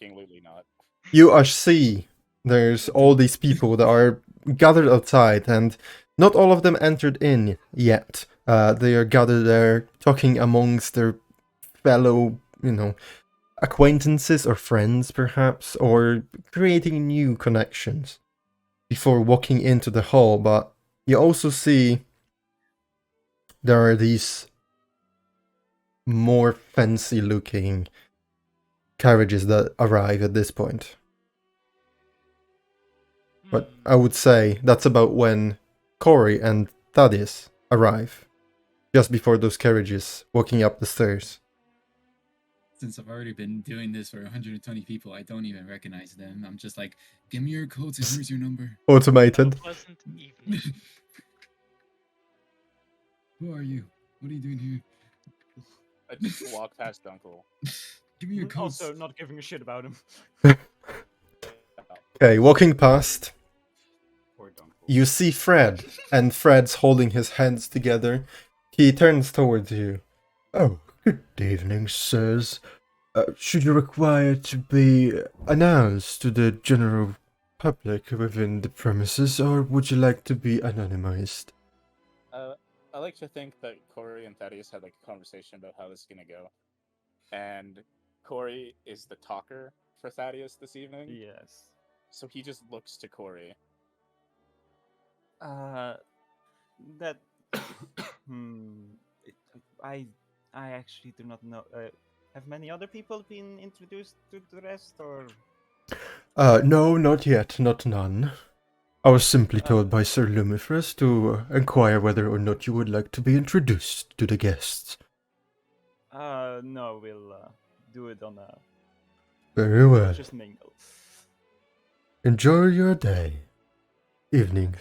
What is this music? What have I been listening to? Did you wanna drop your tokens in your respective positions, locations, just like the other ones did? These are some long ass coat racks. How is Dunkel? Fucking. try to get lost. I can't put down my token for some reason. Can you not? No, it's weird.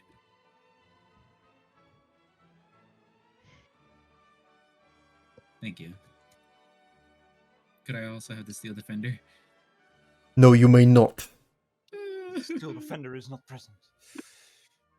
Oh, sorry. Would you like to delete one of the Eve tokens? Because I dropped it. No, it's just Gastu is very much looking like Eve. Might be where Eve got the inspiration for this outfit. Perhaps. They both look at Imposter. each other as like somebody has to change. You can't both be wearing the same outfit. Slash We're skin. lining up the Roll20's grid or the maps grid. They are not lined up. Well, Yeah, we it's are on the fine. corners. We're on the corners. It's fine. Actually, no, we are not. Yeah, we are. Yeah, we're just on the corners. Yeah, So we're fine. lining up with Roll20's grid. Got it. Yeah, sorry. It's not dimension perfect. But yeah, and just I wasn't sure if the map was also slightly rotated. Because as I was going from right to left, I was like, am I going further down on the square? no, it's It was horizontally like a correct. It looked a little weird to me when I was going like this. It's like, am I lower here than I am up here? So I was like to imagine Durst and Strifer just up there just chatting. Just like, oh, it's so boring. There's nothing here. entering in, Cory and Thaddeus, you would notice that on the right side of the pillar in front of you, there is a urn, like a large vase with a opening on top of it, and you would have seen that a number of people walking in front of you come across it and then put their hands in their pocket for a second and then pull out a couple of coins and drop the coins in. Yeah, all right. If it's tradition, let's. I mean, the coins are gonna go back in our pocket anyway. It's a charity event, shall we say? Oh, it's a charity event. Ah, well. For the rebuilding of the walls. Well then, I will grab some just gold like- coins out of my Just pocket. like watching these people put coins in there. Are they like gold coins, platinum coins? Go ahead and make a perception perception check. I'm not gonna give you investigation on that one. You're not standing over the urn just like, what is it? Yeah, just looking in like, what is in there? Yeah, Cory won't be making 13. perception. He wouldn't really care. Or You would see that a lot of people coming across do drop in coins of lighter coloration. Whether it's silver or platinum, hard to tell. It's clearly platinum. These are rich people. I will be putting in some gold pieces, 10 of them, Okay. like a good handful of gold. I will take 2 platinum and put them in. Okay, so you find yourselves within the banquet hall, and as you're getting yourself familiarized with the place once again, but this time filled with mass and mass of people, some of them chatting around, some of them drinking already the drinks from the tables, the other groups gathered in the lounge and the dining room, where specifically designated areas for quieter and more purposeful talk have been designated. Actually, let me rephrase. I put in a pouch of gold, of 20 gold instead of the 2 platinum to make it look like I'm putting a lot in. Okay, so you drop it I in, do not know which coins they are. and you hear just the bag hitting a number of coins already gathered on the bottom of this vase or decorative piece of I'm offerings. salivating at the amount of coins being put into this one vase. Okay, Just like, I'm cleaning them out. Don't worry. Ash, What if I went to go clean? Yes. standing outside observing guests entering this magnificent estate, you see the carriage that has just stopped outside the staircase. You see as the interior wobbles, and you hear the creaking wood of this suspended carriage just almost give out. Just creaking and noises of wood cranking and bending until the door is being opened by one of the valets or a guards that are standing outside serving the carriages. And from within, you see a massive person walks out. They step outside of it, 2 steps, and then they turn around on their heel and hand their hand towards the interior of the carriage. And from the interior, you see a gentle hand emerges, placed upon this massive, swollen hand of this man. And as he does, he gently grabs it, and then helps the person from within exit outside. You see a beautiful elvish woman wearing a gorgeous, gorgeous green dress, holding the hand of this massive human. Imagine a bowling ball with arms and legs, about 7 feet tall. That's the person she's with. Ha! And there they begin to walk up the stairs. They walk in. Now you, my dear kobold friend, he's handing you his coat. Drowns in his- He gives it to you. I need you to make a strength check. Yeah, here it comes. Here it goes. Give me your coat. Is it a magic item? Maybe you can use intelligence. Give me your coat. And you guys thought it was a bad idea. Give me your coats right now. Oh yeah. Yeah. Okay. You grab it with one arm. And as you do, before he even lets go of it, you feel the weight of it. There's a instinct like you're being chased by a wild animal. You grab it with your other hand. He lets go, and there's this moment where the weight is just being dragged by the gravity, and your eyes widen for a second, and you just feel this massive pull that almost brings you down off your steel defender, but you manage to catch yourself, just barely, clinging with your talons on the steel defender's body, actually hearing just like 2 scratches. Should have enhanced visibility. I look back in like horror almost. Oh. What the fuck is this coat? Are you like carrying weights in it? Oh my god. The man Oh. does not acknowledge your comment. This is heavy. Oh my god. He continues on, and there, Fred. You didn't grab your number. What the fuck is Goku? You're gonna have trouble remembering which one he has. Yeah. You didn't grab your number. You're gonna lose this coat. You see this elven, tanned skin lady. She, still holding his hand, she turns around to you, drops her coat, which is much, much smaller than his, onto Steel Defender, and then she grabs the number from you and just gives you a smile and a wink, and then she puts it in her purse that she has with her. It weighs twice as much. It weighs twice as heavy. I Says out loud. I rush over there to help him out. Very well.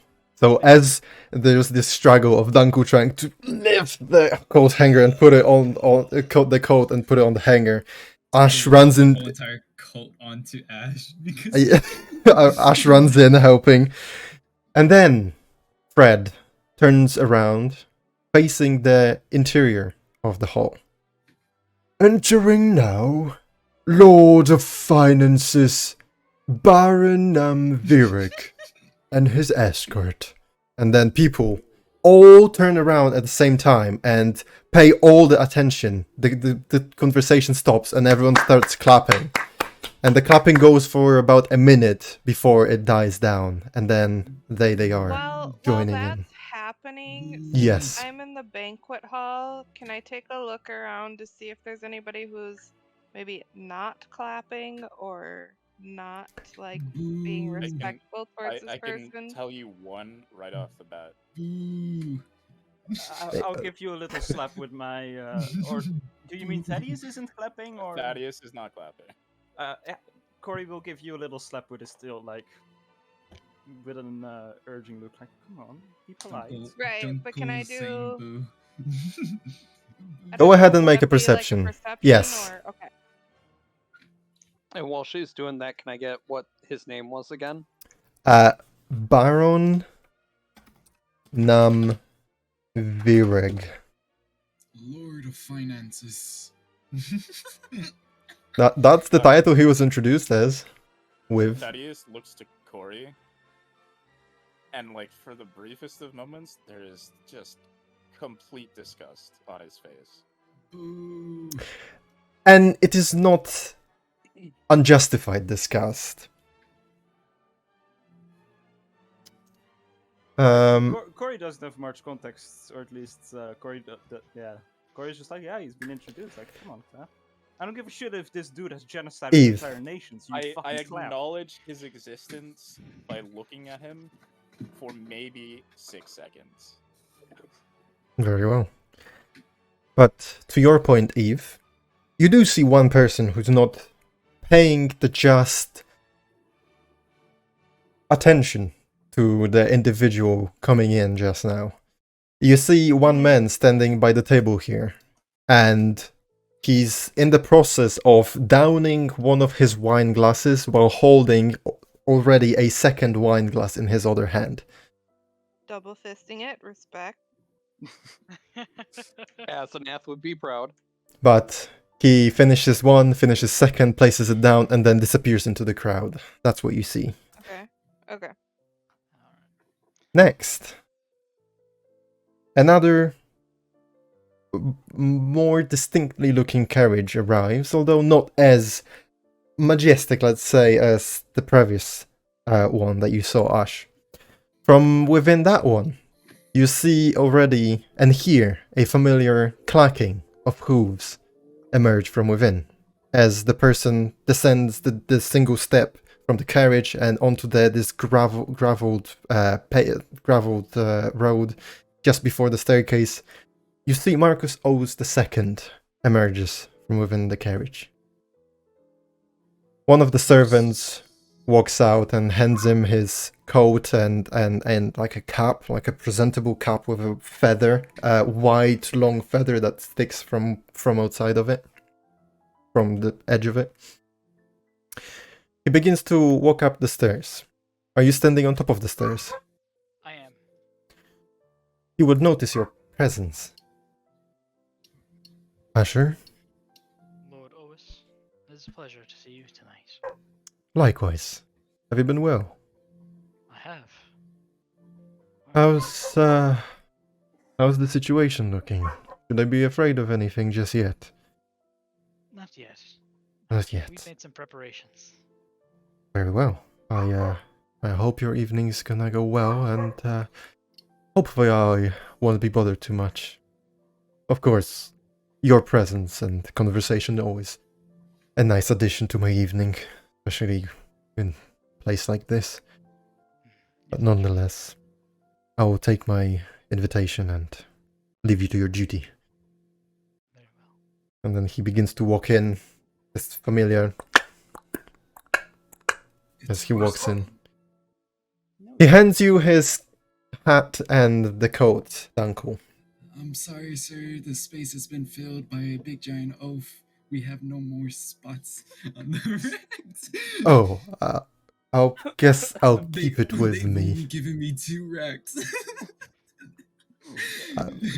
Maybe you could ask for another one. You know what? That's fine. I'll carry mine with me. Don't worry about it. And then No, he begins to walk. Lord, I can take care of that for you. Oh, Asher, certainly, if you would be so kind to. Thank you. And then he hands you his stuff. And then he turns around. And you see he's being approached by Fred. And there's a brief conversation. And just from his gestures, and I'm talking to the 4 of you specifically, Eve, you're a bit too far to see this. But he gestures to Fred like in a declining motion with a shake of the hand, and then his head gently bowed forward as he just moves past Fred and isn't being introduced. He probably took the same approach as you did, Corey and Thaddeus.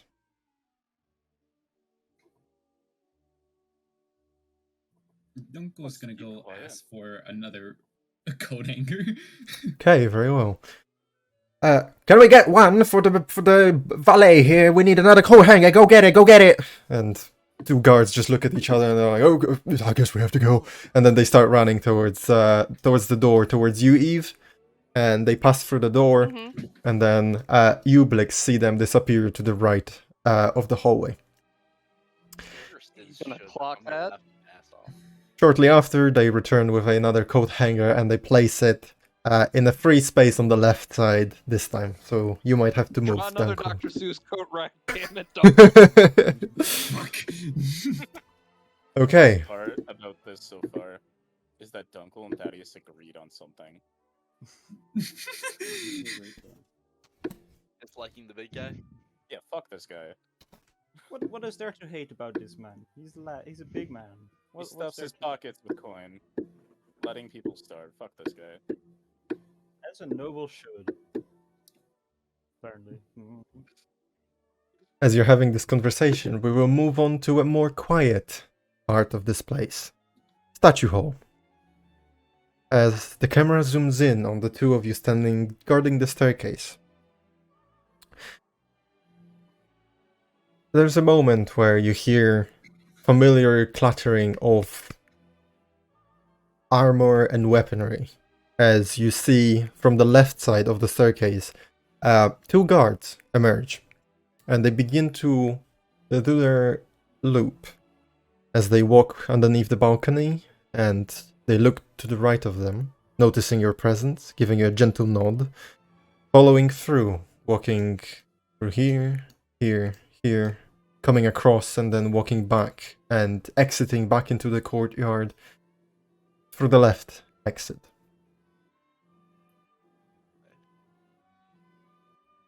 Something that'd be very funny if somebody showed up would be Gregor Stib. I don't know why.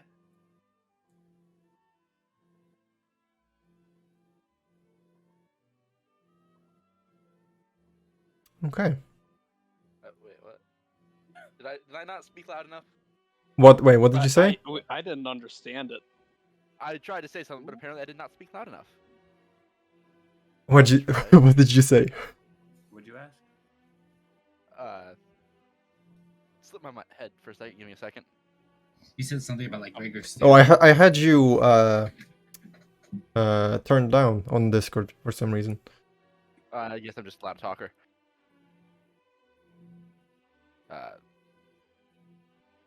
Let's try it. Yeah. How did you end up in all this? I got hired to Not hunt this. some animals in a different town, and I somehow got roped into doing a lot of other shit. Quite the trip, then, I would imagine. It's only been like 3 months since then. Wow. Watch That's anything? crazy, bro. Do anything interesting? Killed a couple giant beasts. Found some ancient ruins. As adventurers went into do. a God's Tier impact crater. Oh my. If I remember correctly, isn't that what's also meant to be underneath the city? I think so. A lot of them. At least we'll have somebody. At least we'll have people that are experienced in that area.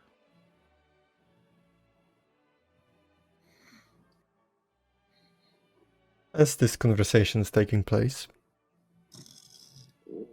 going back outside, Ash, you notice another carriage.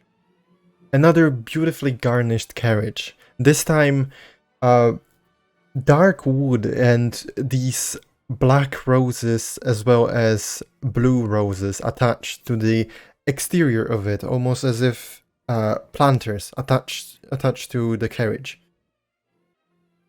And the 3 horses pulling it come to a stop. The doors open, and from inside you see emerges a very uncomfortably a tall female of black skin. This black dress dragging behind her as she steps down and finally begins to approach the staircase. You see her standing almost eye to eye with you, even though she's still standing on the ground. There's only a 5-step, but just the height of her is making you eye level nearly while you're being on this higher ground. But you also notice there's 2 distinct looking individuals that are walking from behind her. You see this black dress of hers. It has almost flaps like flower petals covering the whole lower part of it.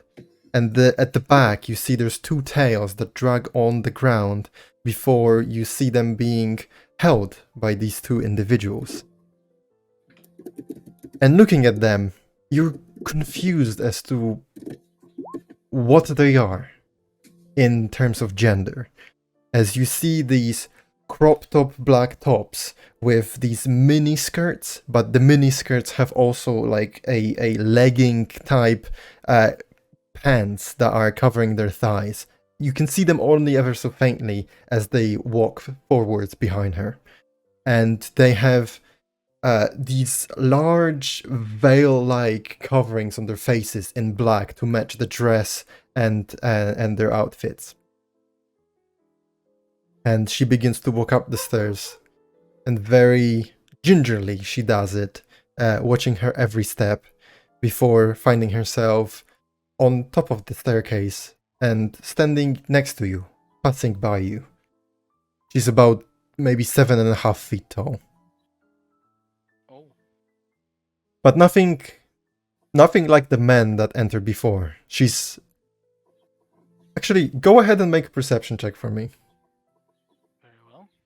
Real quick question. Do you want to change my default token? Sure. Yeah, I just realized when I tracked my token onto map, it's the old one. Yeah, can you change mine as well? I need to. All the token changing today. Yep. Well, I'm Oh, still wait. leaving Tabashi as the token, so. Wait. I must ask, how do y'all do the announcement thingies for your characters? You mean like when they're speaking or whatever? Yeah. That's slash em and then whatever you want your message to be. EM? Okay. Let me change your tokens. Oh wow. Okay.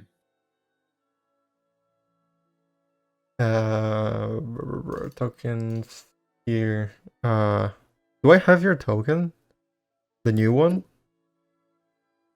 I don't think so. Do you want to send it to me and I will set it up in a sec? Yeah, just whenever you get a chance, like somebody's making a roll or something.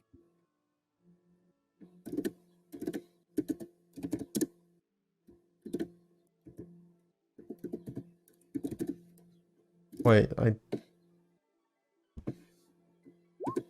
I have I have your Dragonborn form. Ah. Wait, I'm trying to...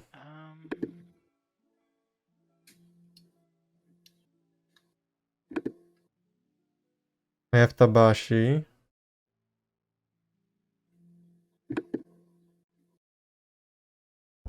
I will say that Roll20 just crashed for me, so it may be problematic at the moment.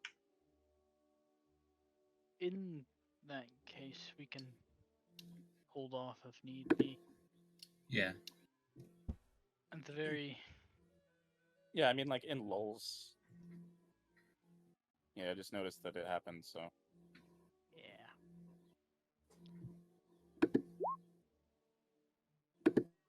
It's a shame I can't change my own token. Yeah. Yeah.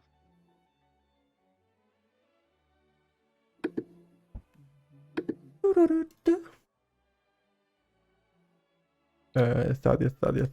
That's Oswald. Not what we want.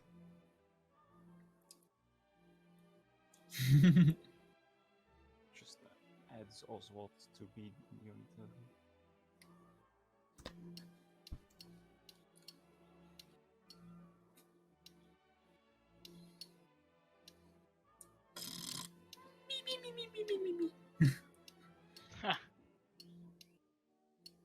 Dunkel having a little snoozy. Okay, it might be a bit big, don't get afraid. Do not be afraid, my friend. Whoa, giant Thaddeus. Yeah, you know, it's a party of giants. You know, all these giant humans. Yes. Okay, yeah, I don't have your token for Usher. If you have it, you can send it to me as well, Ash. Yes. I can see it on his character sheet. That's weird. Right, so I do need permission.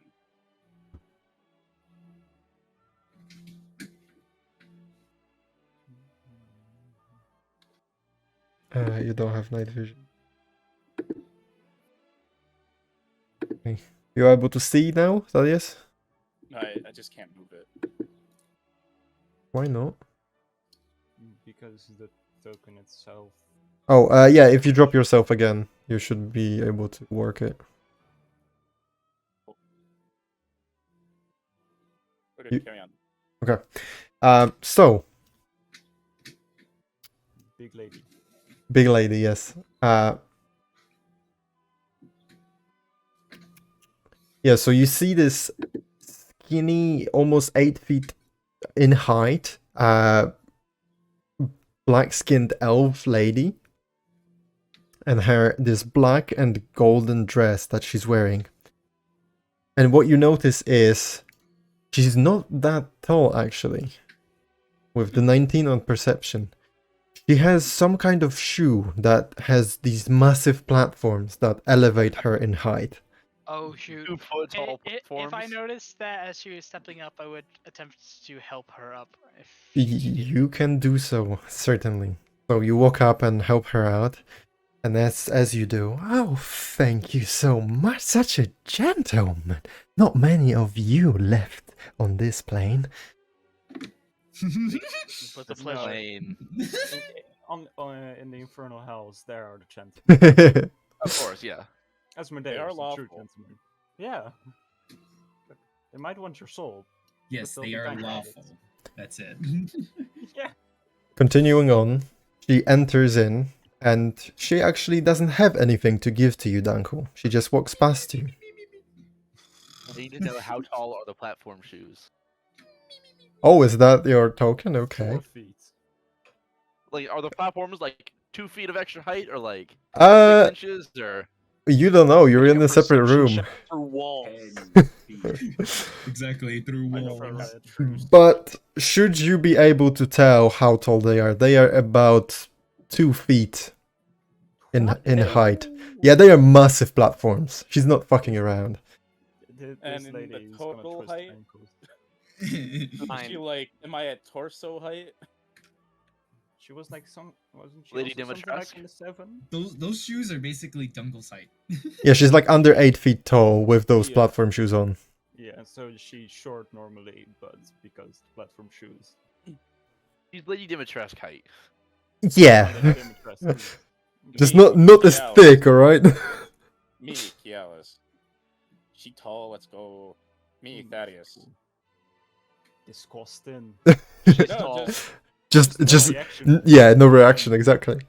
Okay, and as she, Relo. 8 feet is not tall to him anymore.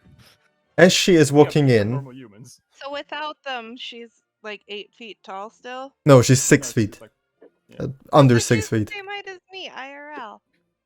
Yo. Yes, but can you wear 2 foot tall platform shoes? Fuck no.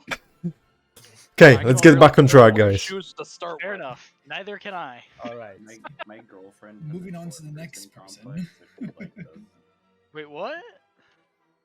My girlfriend has short person complex. Like, just like it upsets her that she's short, so she'd probably like those. Oh. It's not a big deal, honestly. Anyways, as she begins to enter the banquet hall, Fred turns around and again addressing the audience within. Entering the halls, Her Majesty Visage, Lady Kirill Nastri, the intermediary.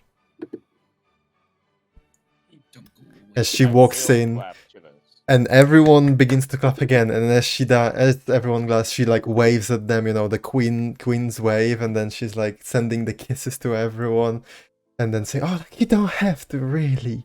Oh, stop it, everyone."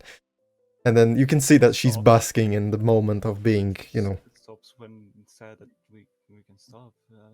It's literal, right? Why is everyone clapping? This time, Thaddeus, with like his cane in his arm, like in between like his armpit, just sort of hits you with it, and keeps clapping. Wasn't literal. Can I get her name again? That time? Yeah. I would send it in chat. Another Thank you. Lord of Finances. Oh yeah, I got the name so off.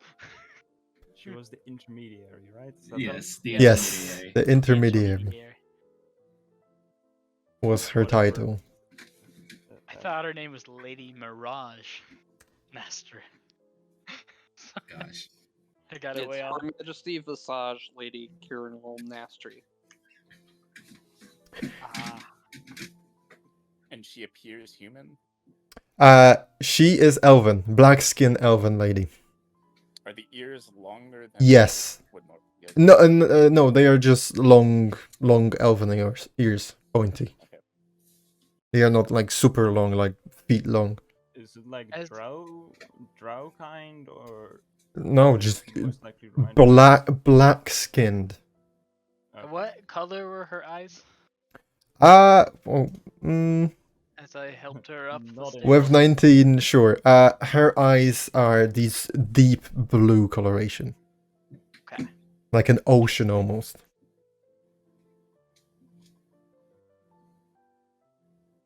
I failed to notice any kobolds joining. Yeah, because they are peasants. They don't join noble banquets. They are servants. Dungo is speaking to himself. Nextly. Yes, this was me, divine voice. You are filth. You are below human. I mean, what? Ash, It's you weird. see... That voice sounds like Thaddeus. You see not a carriage, but a pulley being driven or pulled by a hireling, and from within it, yeah, like a what do you call it? Rickshaw. Rickshaw, yeah, like one of those. Out of it, you see a armor-wearing Goliath individual is exiting. He walks up the stairs, and then as he enters, he takes off his cape, and then he passes it on to you, Dunkel. Dunkel is taking a look at him, because this is a Goliath, first of all. Yes. Are you trying to, yes, check him out? Okay, go ahead and roll a perception check. So yeah, let's do this real quick. Yeah, I mean, he's in armor, so that's already suspicious, No, this one... It's a 2. Yeah, he ain't gonna figure it out. Can I re-roll that? You can use your lucky point. Yeah, I just want to. Because one of my... No way! Do the sound! Do the sound! That's a sign. He's not meant to be. Yeah. How about still? I really Dice want to God fucking said lucky it so. again. The one clear thing that catches your eye, except for his height and being the Goliath, you see a green gem in the middle of his chest plate. As he enters in, Fred turns towards the audience once more. He introduces the guest. Introducing the protector of our city, devoted Lord Voltieri, the shield against evil, Captain Gamak Thaligo. And everyone turns around again, facing the entrance, and then begins to clap again. You, Thaddeus. Is this the new one? You, Thaddeus, recognize this person Oh, it's this motherfucker. as the Goliath that was the first encounter of guards with this particular armor that can dispel spells when you reach the Wrane. Yeah. I will clap, but if he looks in my direction, I give him that look with like a side smile and like a raised eyebrow. I'm like, Yep, you'll get my respects in this moment. Dunko's looking at a gem statue in his hand. Yep, didn't And count looking back. back at the other guy. This ain't him. Ah, I see what you're doing. How tall is this guy? Is he like Uh, normal Goliath height? normal, yeah, normal Goliath, like So about 8 7 feet. tall? Yeah, 8 feet. Short bitch. Okay. I can say that about everyone. Then there's just flood of guests coming in at this point, as the banquet has already been going on for about an hour, and the guests are beginning to, all the more important guests with the what do you call it? The grand entrance being late for the parties. Ah, yes. Fashionably late. Fashionably late. That is it. Nextly, the fourth guest of interest, you see pulled up in a carriage, but this time with 2 horses, and each horse being manned or ridden, ridden by rode. Rodan. Don't teach him improper English. It's Roadhouse. Was it? It's ridden. Don't Ridden, yeah. See, I knew it was ridden. Ridden by 2 individuals wearing curious clothing.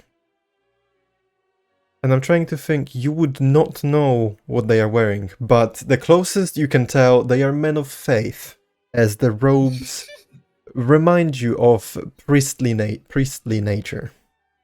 Here we go. He enters the hall and he takes off his coat, or like a cape that covers his robes, hands it to you. Let me just check. I'm pretty sure he's a Tabaxi or a Leonin. Leonin. He's a Leonin. I also know Leonin. Nice to meet you. Here's your number. Thank you so very much. May your soul be blessed, child. Then he takes the number and enters in. No, I don't want to be that hope's blessed by long your gone. God. It's too bad, Dunko. I think you've been. Entering the hall, righteous verdict setter, Judge Dixius Trueguide. He's a judge. Once again, name? Name. Dixius Trueguide. Rabbit. It's a dick joke. Lord Judge Dixius True Guide. All right. Would the clothing be familiar to me? I actually Sir Dickius. messed up. Just realized slightly. But it's fine. Yeah, we roll. No, his name is now Dickius. No, I mean I just described him wrongly, but it's fine. Oh. Okay. Would the clothing be familiar to me? Yes, you would immediately recognize this person as a head of the shrine. And yeah, okay, let me roll it back, okay? So that's not the guy that entered. I'm gonna stick with the name. I'm just gonna switch the names for these 2 characters because they are both Leonin, I believe. Oh shit! Well, Leonin looks the same to you, huh? Oh. Yeah. Now the Archpriest is named. The next one walks True Dick. in, introducing Strife. I I don't remember your last name. Bruh. I actually don't. Bruh. I Cinderfang. Skull Cinderfang. Smasher. Cinderfang. It has been so long. Strife. Don't blame me for it. Okay, sorry guys. Okay, so let me rephrase what Fred says as an introduction. So instead of saying righteous verdict setter judge, blah blah blah, he says, with his holy guidance, entering display of light, Dixius Trueguide. So, yeah, you would recognize it, Corey. He is the head of the Shrine of Light and Law. He's a Disciple of Light, which is the highest title within the church, within this particular church. He's slightly So less he's cool like now the that he's not a opposite of judge. me. Yeah, but Judge moments Penis. after him, there's another Leonin walking in. This time wearing more official clothes. Okay, More bureaucratic. more bureaucratic. Very, very nicely said, Milander. And this one is being introduced as the righteous verdict setter, Judge Pion Sunridge. He's an aristocrat named Peon. Foreshadowing. Why is Diciosa like literally the opposite of me? Judge. I Really heard holy Judge Leonin. P. I heard Judge Peon Sandwich, and I just Okay. Well, Dickius was still in my head, so as soon as I heard the P, I just said, Judge No. Penis. No. Oh, so we have Dixius and Penis. Oh. no, Damn it. no. They're both I Leons also- as well. Passion, also what's with this want- naming scheme so shit? I also want to point out that this guy is less cool because he is not a judge and a No, he is a judge. No, he's one. He's not both. Yeah. Yes. I Yeah, messed I up. thought he was both. Nixius was cool because he was both a judge and a high priest. Yeah, I that's mean- a lot of power. I mean, the faith that he is the priest in is also quite intermingled with the law, I believe, right? And quite Uh-huh. judgmental. Hey. We are not judgmental, but the you are all reason- sinners. The reason why Dixius is the opposite of Strife is because his whole tribe wasn't murdered. Carrying on. Fair. I don't know. So, now that majority of attendees have arrived and shown themselves to the very crowd present in these spaces, we'll move on to the hall just beyond the door. Blix, as you're just standing the watch, not much is happening within the hallways. The only people passing by are occasional guards, which are running from place to place, probably sent on an errand, or most often servants carrying kitchen utensils and such, carrying them from and to the banquet hall. But everything's quiet on your front. Now back in the statue hall, Strife and Ernst. About half an hour passes before the same two guards that you saw, emerge from the left side again, and they show themselves, and then do their round, and then leave again.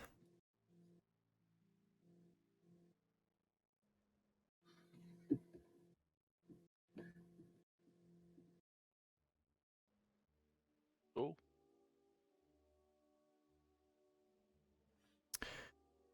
Okay. Is there anything that you would like to do within the banquet hall? As majority people have gathered. Well, I'd be, introducing Thaddeus as this great wizard to as many people as I can.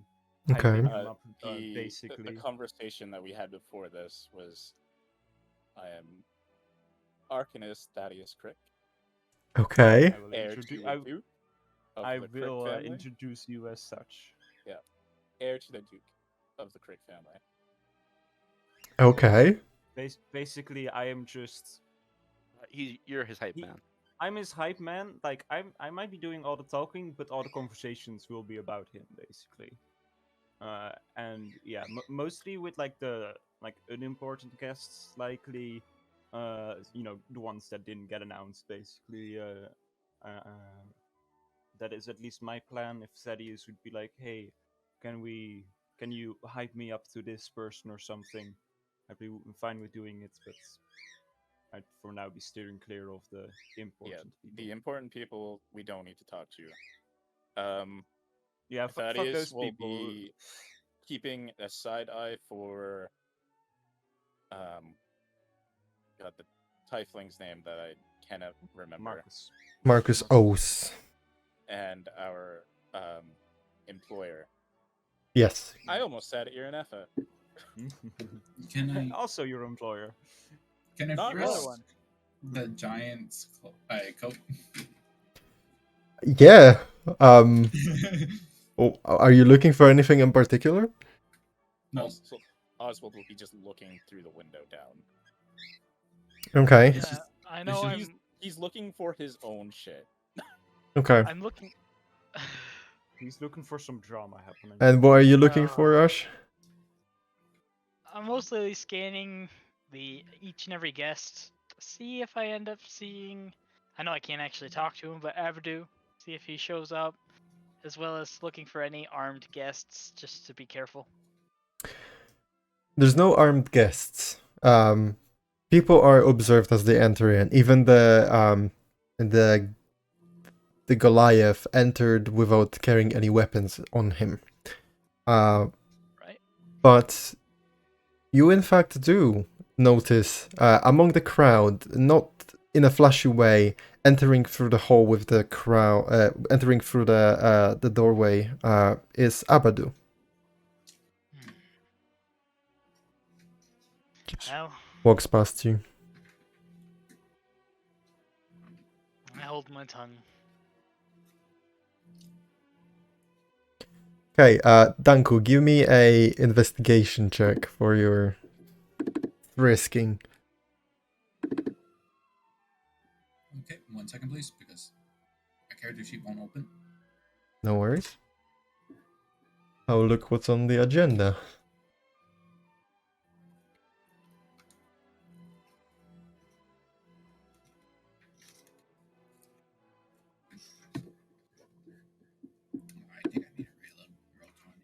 And then, were you, Corey, and Thaddeus looking for anything in particular?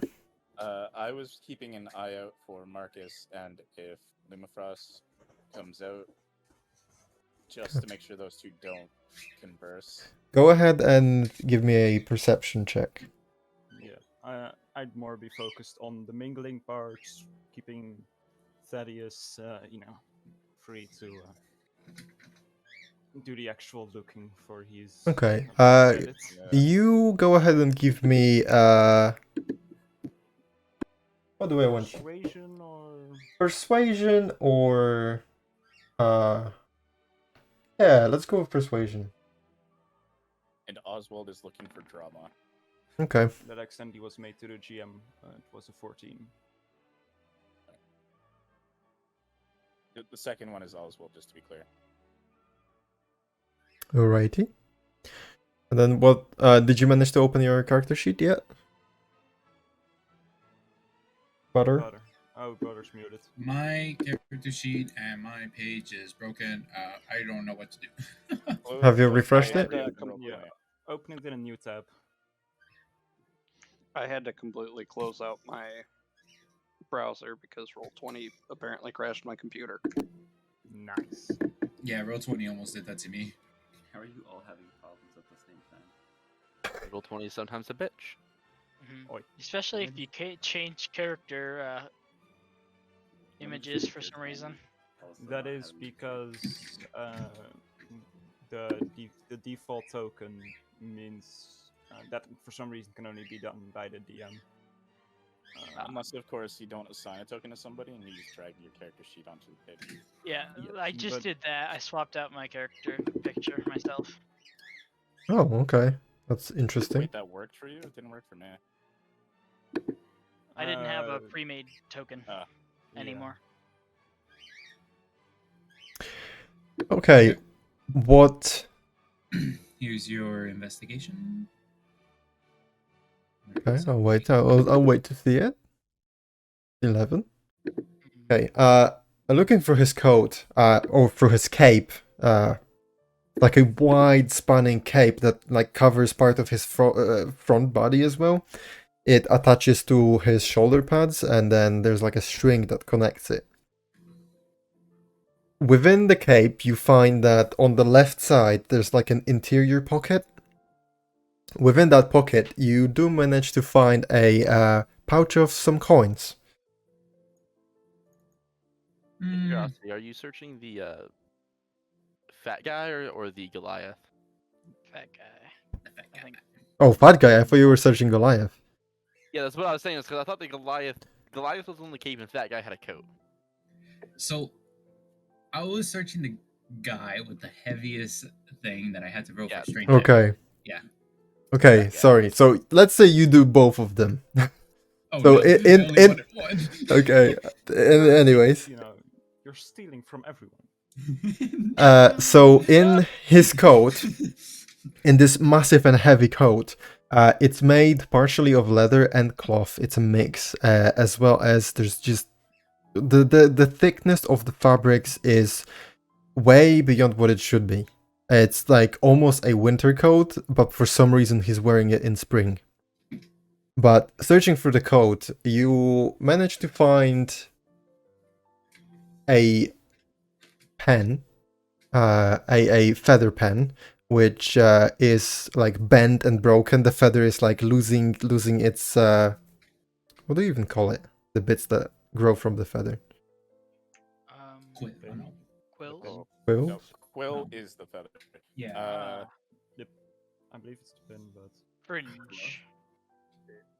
The Fringe is mullet. a wrong word for it. Fledging. Fledging. Yes, Okay. Fletching. that might be the best. Yeah, best sure. Is it fledging or fledging? Wait, what? Fletching. Well, Fle- I'll look fletching. at the actual term. Fletching. With T. I believe it would be fledging because that's what is used in making arrows. Fletching is what you Fletching. use to make arrows. Fletching. Well, Anyways. I have a Wisconsin reading level. Down. Down is the word. Down. yes. Down. Okay, so this pen with the down falling out of the feather, black in coloration, just bent in all sorts of ways, clearly has not been used in a while. But in the opposite pocket of that coat, you do find some crunched up papers. Find a gold brick. That's why it was so heavy. Just solid gold.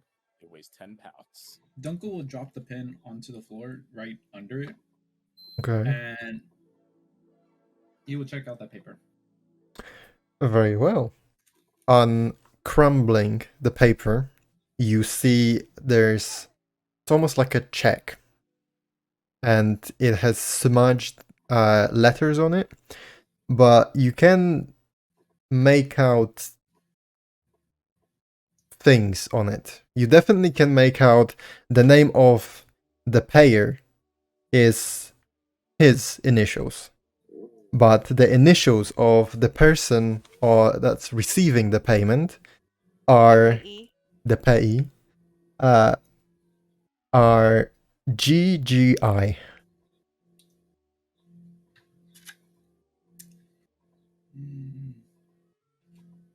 Now, what is this whole entire paying about?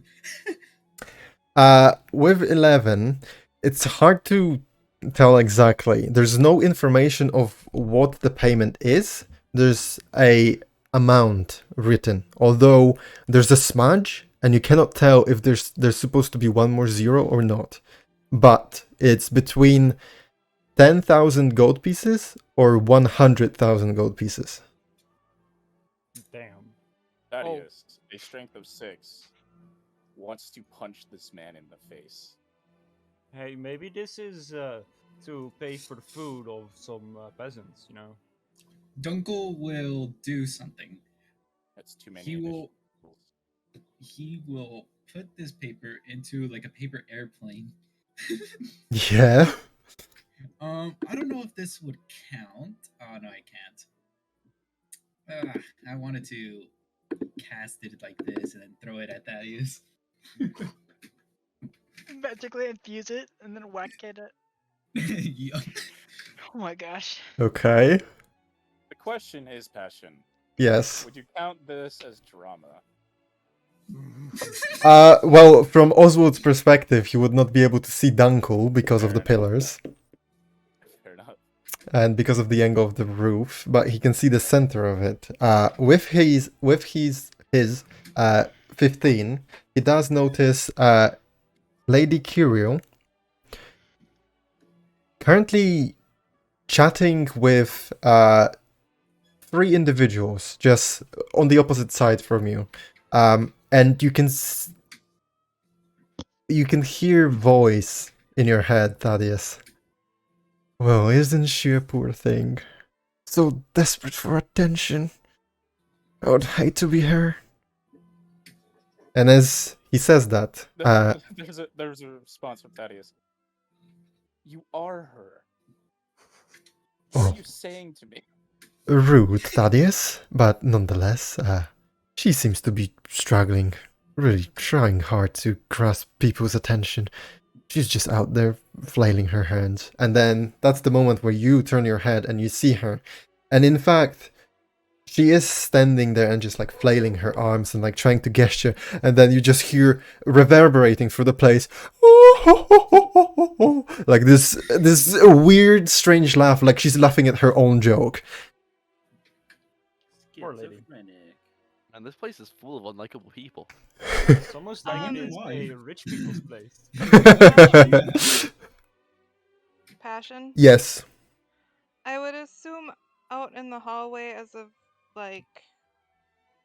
So essentially, I want to step out into the hallway away from the crowd You and can. cast detect magic, so that I can enter back into the room. And more specifically, I'm looking for anybody who may have like disguised self. I believe is that abjuration or Okay. illusion? Yeah, that's- Sorry, illusion Abjuration magic. is detection. Okay.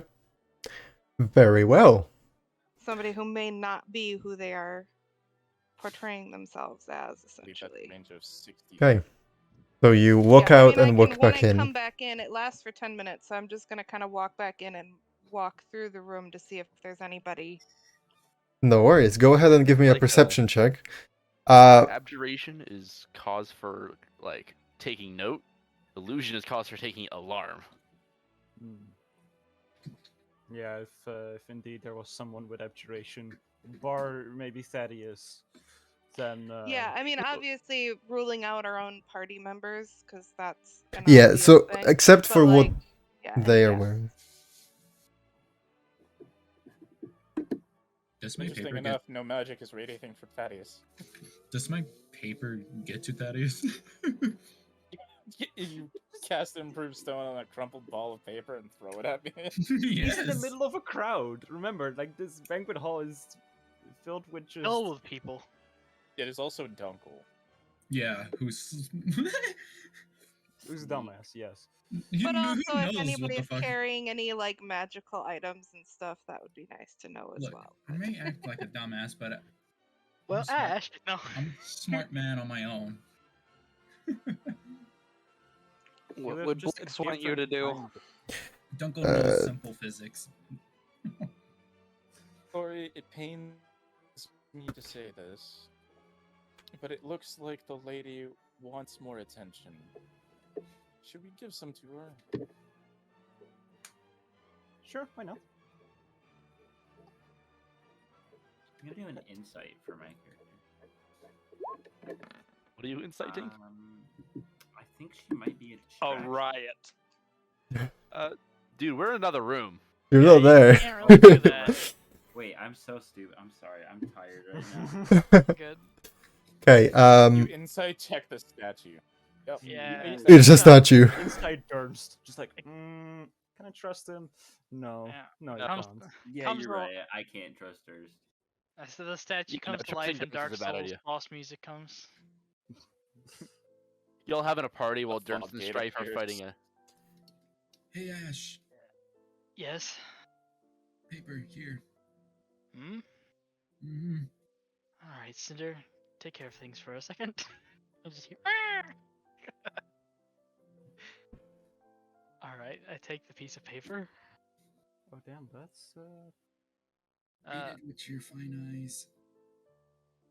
Very well. Take a quick step to the side and read it. Okay, so you discern the same information as Danko did. The initials, and then give me one sec.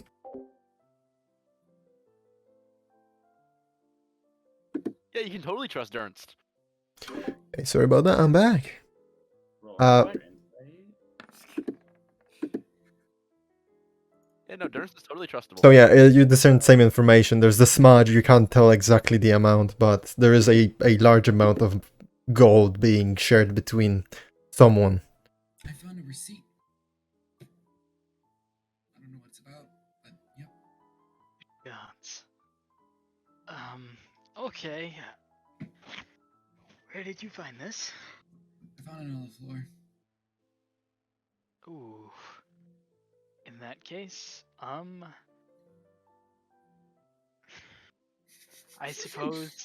suppose try to write down everything you can and then put it back on the floor. All the seals, all the names and signatures. There is no seals, there's no names. This is just a piece of paper or like a check that has been crumbled up. Yeah, it's been just crumbled up and put into the pocket of some of his. A check with initials and no signature. This banking system, terrible. I mean, this might also just be, a check which is for something which you don't necessarily want to be too well documented. I don't know. I see. Anyway. For now, Dunkel, since there's no discernible evidence, we don't know who it belongs to, I will put it in the haversack for safekeeping. If somebody comes looking for it at one point or another, maybe we can help them. Maybe not. Thank you. Fair. That's fair. So is this a check or a receipt? This is You don't know. This might be a check. You see me go back over to Cinder and the haversack that is right here, and then just put it inside one of the extra dimensional pockets. Alright. Easily done. Take the blame for this. Okay, then Corey and Thaddeus. Approaching Lady Kirill Nastri. The poor lady. So you approach and she's still there, and as you approach, the three individuals that she was chatting with begin to leave her vicinity, and she's just like waving them back and like, if you want to hear any more stories, come back again. I have many to come. They are getting out while they can. They are seeing an opportunity indeed. Yeah, we are being heroes in this story, I guess. We are heroes, We've always been heroes. What are you talking about? This is the only time Thaddeus has been a hero. Not if you were to believe the stories that Corey is telling. Then you are always a hero. I'm not getting paid for this. I'm being a hero. Fair. Look, you always leave the pay part out of a hero story because that's a boring part. Yeah, So- that's not a note. Yeah, but anyway, as she is like asking others to come back, I'll just say, which one was she again? She was Lady Kirel Nastri. Yes. That's what I want. Hello, Lady Nastri. It is great to see you.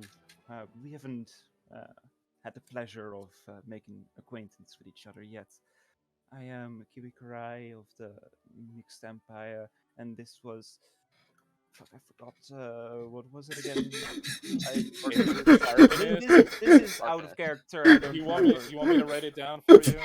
Yeah. I really wish that was out of character. Dude, I fucking forgot. Fuck, I forgot what it's called. Thaddeus, son of a baron or something? Thaddeus. Read the chat. Read the chat. Arcanist Thaddeus Crick to the Crick dukedom. It is a pleasure to make your acquaintance. And I will take her hand and kiss it. Okay, you take her hand. So uncomfortable. She gets a hint, and then she leans forward to get the hand closer so that you're not uncomfortably trying to reach for her hand. Oh yeah, she was Thaddeus, still. who is power. 5'8", Yes. is reaching for somebody that is 8 feet at the moment. 2 feet away from her hand. So she leans forward gently. It's a pleasure to make your acquaintance. Was it Sir Kibikori? And Perhaps, yes. Arcanist Thaddeus Crick. Now, that's interesting. How come you've gained the title of Arcanist? I may inquire, of course. Well, my friend Well- here is the best. Well, if I may be so bold to say, he is the best in arcane knowledge that I have met in all of my travels. I Hmm. have come from far and wide, and even up north, seeking, attending the court of the empress herself. There, they do not even know things that this brilliant of a mind does. He is able to, at a whim, summon entire snowstorms, obscuring everything. If he want to, he could make us all. He could make this entire room be filled with beautiful snow coming from the ceiling. Well, It's that wouldn't I want to see that? But we shouldn't disturb the other guests, of course. But you sound awfully interesting yourself, Mr. Crick. How come, um, how did you find yourselves in this, banquet hall, if I may? we are we are friends of our great host tonight. Oh, Mr. Clancy Schmender Lumifras, isn't he a darling? Indeed. Oh, simply a splendid man. He's such a generous soul, to be frank. He's the amount he does for the city, for the people of the city. There's not many of his kind who have so many materials at their disposal and such an influence in the spheres. Passion. Yes. Does she Nodding along. believe what she's saying? Insight. We can insight that. Portly insight. No, I'm not, but that is my. Corey, you know, Corey buys into this whole thing. It's hard. This whole banquet is a Corey's wet dream. It's He's in his it's element finally. hard to gauge whether she's being genuine or she's like hyping it up for the cause, but those are the words that she's preaching basically.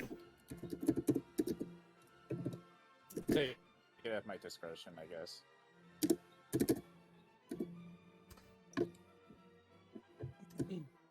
A previous conversation just to have more roleplay going on that I had with Corey, like bullet points.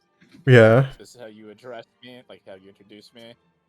I am writing a book about monsters. Oh yes. And I am the leader of a company of heroes. adventurers. Dungeon Heroes company. would be the better word. Heroes would be the Indeed. better word. Corey would definitely say heroes. I am not sure if Thaddeus said it as heroes, but Corey heard heroes. Oh, well, that's interesting. Are you some kind of a group member like Roar of the Hopeful or Brothers of the Veil or perhaps Chirping Leaves? The Red Company, you might. It is a more recent one, up and coming. Yeah, I can't say I've heard of your company, but it's certainly nice to have additional hands for aid within the city, of course, and for anything outside of it, frankly. There's been many incidents recently. They do worry me quite a bit. Yes, the company has been looking into them. We want to put an end to all this. Well, that is a great cause as well. I do have some influences if you ever needed anything. I am as you probably have heard, somewhat of a how do I put myself? Hey, I'll be right back. Like 1 minute. A director, perhaps directress of connections between the United Kingdom as well, the Elven Kingdom.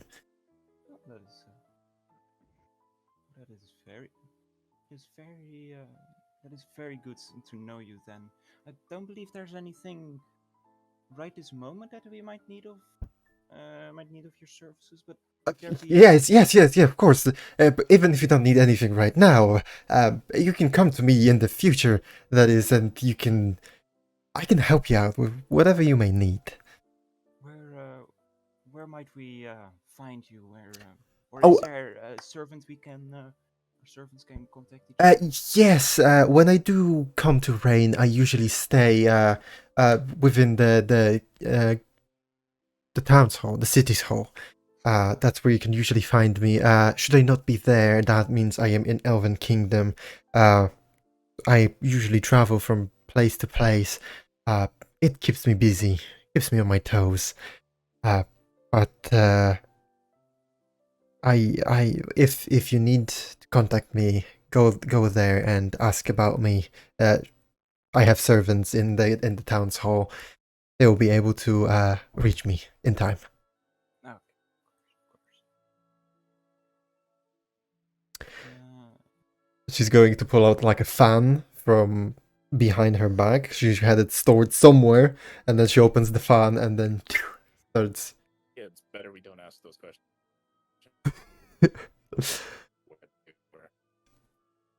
Well, and as she says that, you would Thaddeus be looking around?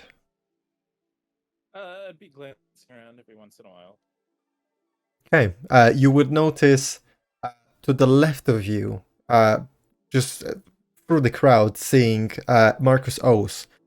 He's curling horns, these ram horns of his, and there's like a feeling that makes you want to like look to the side, and as you do, you double take, and you realize there's Lumifras not far away from him, and slowly moving his way through the crowd, just chatting with everyone. But he's slowly making his way towards Mark Oath II. Marcus Oath. I clear my throat and like give the signal to Corey, who probably doesn't notice it. I mean, it's up to him. Yeah, you're probably gonna need to be a bit more obvious. Like, give him a prod or a poke or whatever. Ooh. I speak up and go, my lady. As much as I would love to yes, stare into those eyes that make the oceans quiver in jealousy, I believe we'd have to part ways for now. Well, that is an awful shame. Yes. Calling for our attentions, and I'm sure Certainly, everyone here would be delighted to hear more about yourself. I would not dare to keep you, of course. Enjoy the rest of your evening. It was nice to make me. And likewise. Make a slight bow. Do the same. She reaches her hand out again. Yes. I kiss the hand again. Okay. And then she takes it back and starts fanning herself again. And there's just the faintest of blushes on her cheeks, but... moves. Be thankful you kissed the hand of a beautiful, There tall is- elf. That is true. Goblin. You're not cheating on Ash, are you? Here's the thing. Kialis would love to stay here. Thaddeus, however, has a polite smile and has zero interest in anybody in this party at any level. And I start to direct Corey towards the issue that is about to happen. Okay. That's about when you, Eve, make your way through the crowd, just generally checking the space. And you notice, like, two groups away from where Lumifras is currently chatting with the crowd, there's another gathering of people, and you do pick up a magical aura around that person. Okay, what kind of to focus on it, what kind of magic or what school of magic would it be? It would be a purple aura around them. So you would, yes, you would connect the dots. Yes. Okay. I'm gonna make my way kind of towards that group, but still kind of staying on the outskirts. Okay. Can I see specifically who's the source of that magic? Go ahead and make an investigation for me. As you approach from behind them and like passing by as you check them out. 6. Holy You shit! I rolled a certainly can 2. see. That sucks. You certainly can see who they are. It's a taller halfling, probably some kind of mixed breed, and they have this beautifully like sunflower tanned skin, brownish hair that are very nicely combed back and stylized.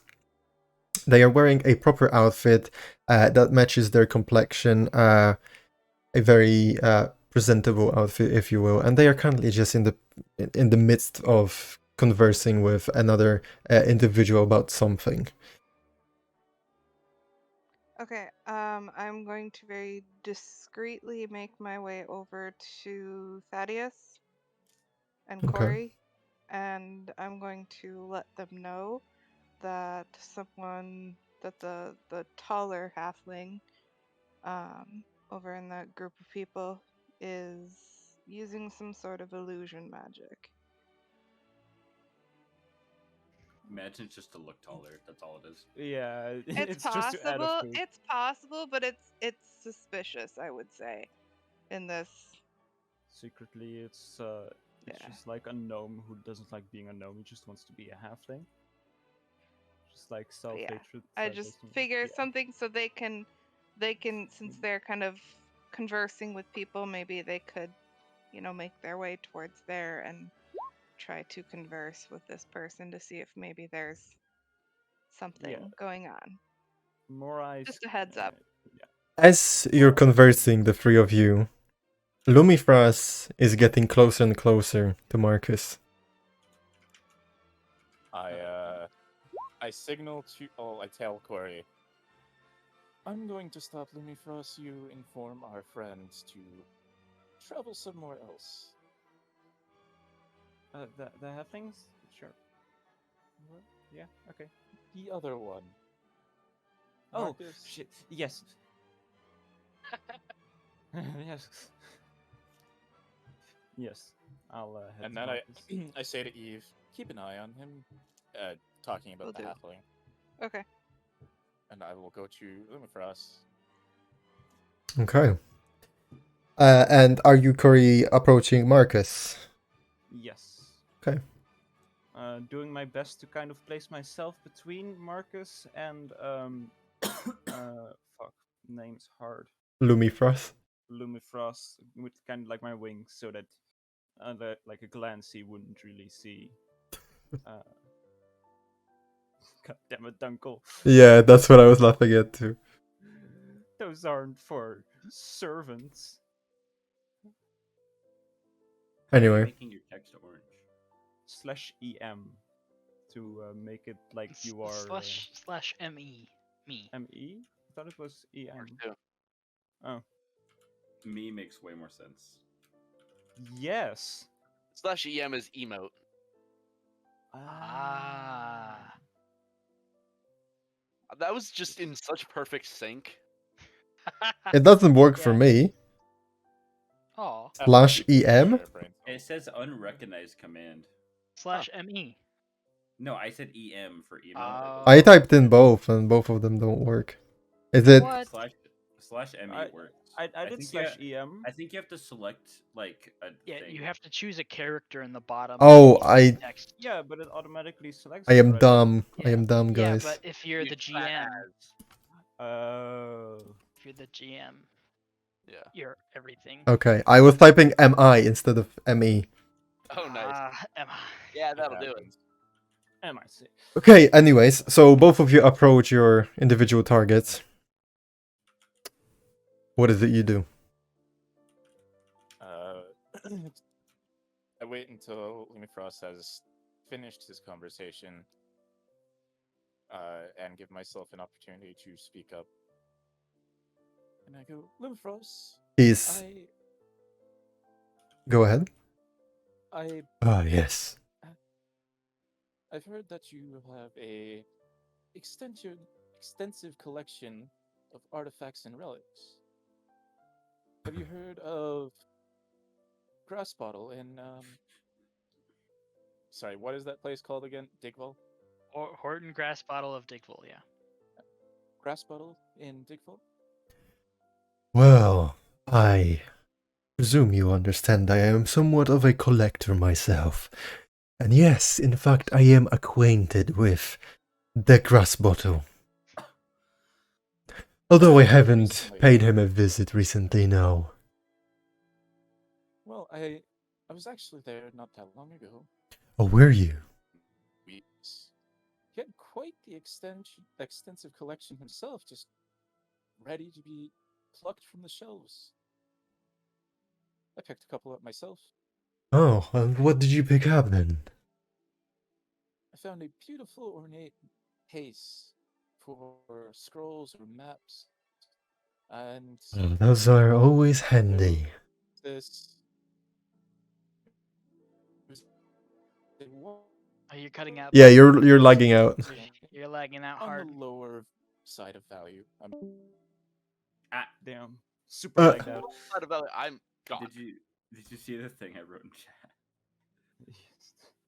The socio-economic state of it. Of rain. Of droplets of rain. I think we should start doxing rain, you know? Wait, no. How do you? I thought that's how the city we're in is spelled. It's yeah, it's like that. It's like that. Yeah. Rain. Dude, you're not Will Smith's son. Is it better? Are you back? Is it better? Yes, you're fine now. There you are. It was Okay, strange. Start over. Yes, please. So I had a map case. It was beautiful, quite ornate, but I found a water skin on a lower value. But it was of the east. Yes. Some of the things I didn't have the coin on me for at the time, but I think you should definitely have a look the next chance you get, of course. And that water skin you mentioned from the east. Yes. Would you mind telling me more about this particular item?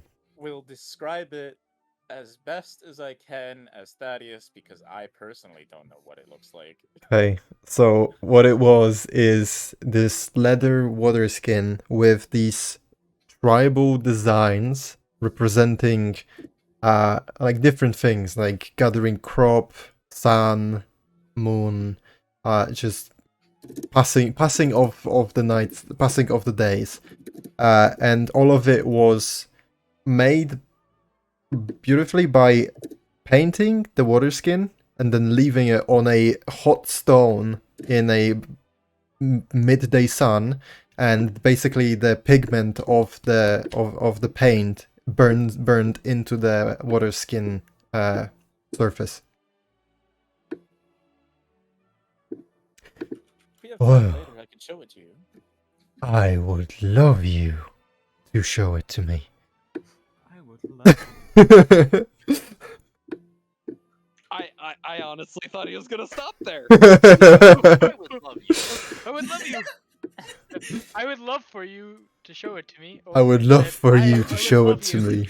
I would love you if you showed. Yeah, that's what I wanted to say, but my brain said no. I would love you.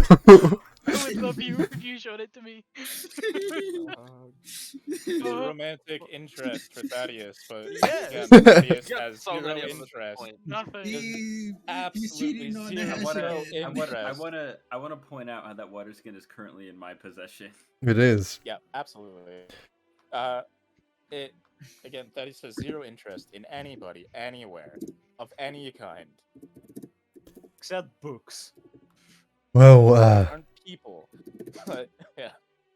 Sir Also the Thaddeus. fact And before Passion introduces a librarian that just wants to spend the rest of her life reading books. Yeah.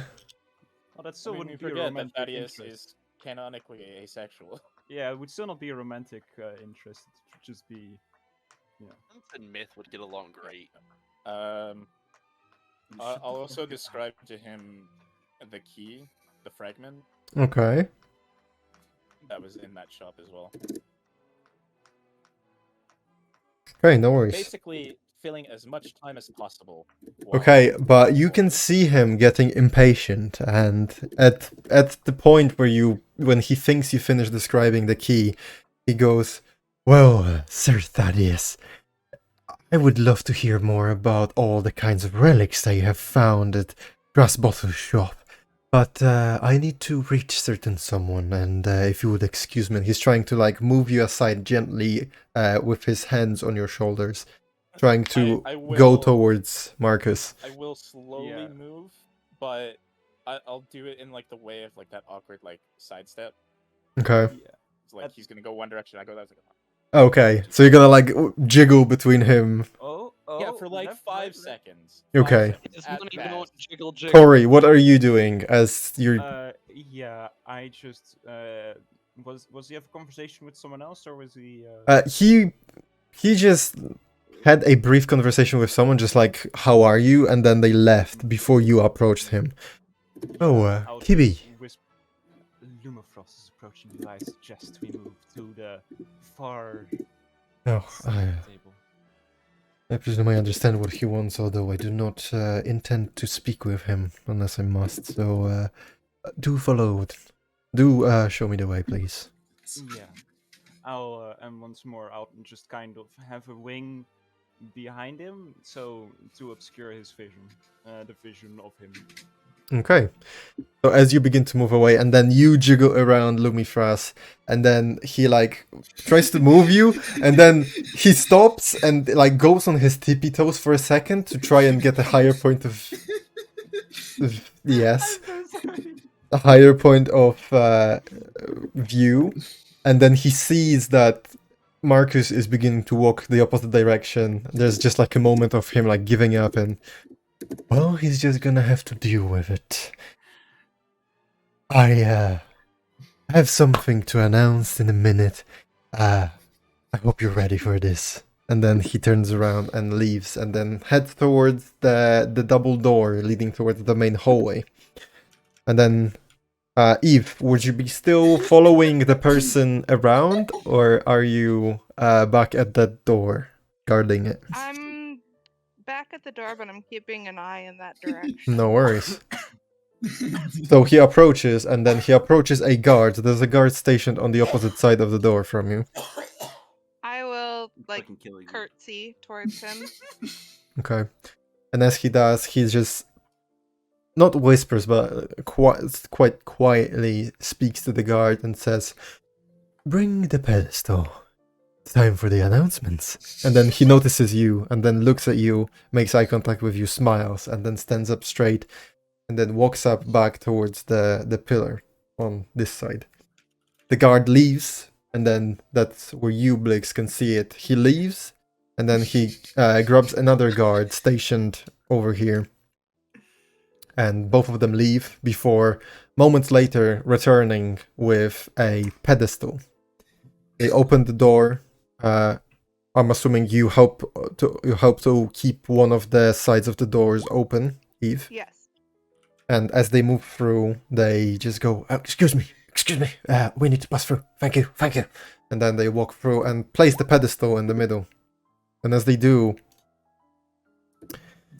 people start to part ways and create like a area in the middle. And you see, where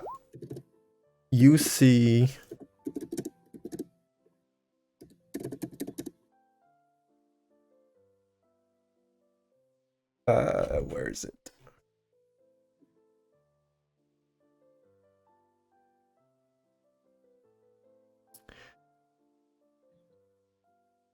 You see Captain Thaligo, the Goliath, approaches the stand and stands next to it, next to Lumifras, and there's a brief exchange between them two.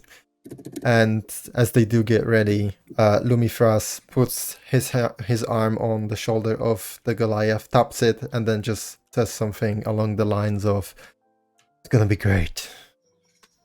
And then he begins to ascend the double steps of of this pedestal with a glass, empty wine glass in his hand, and then a spoon in the other hand. And as he reaches the apex of this pedestal, he begins to tap on the glass, and it resonates, ching, ching, ching, through the hall, and everyone begins to halt their conversations, turning to face Lumifras. And even you, Danko, and you, Ash, are able to hear this happening. And I think we're gonna pick up here next time. We're gonna wait for the announcement. I was so stressed out in all of these situations because I am not a talker. Oh man.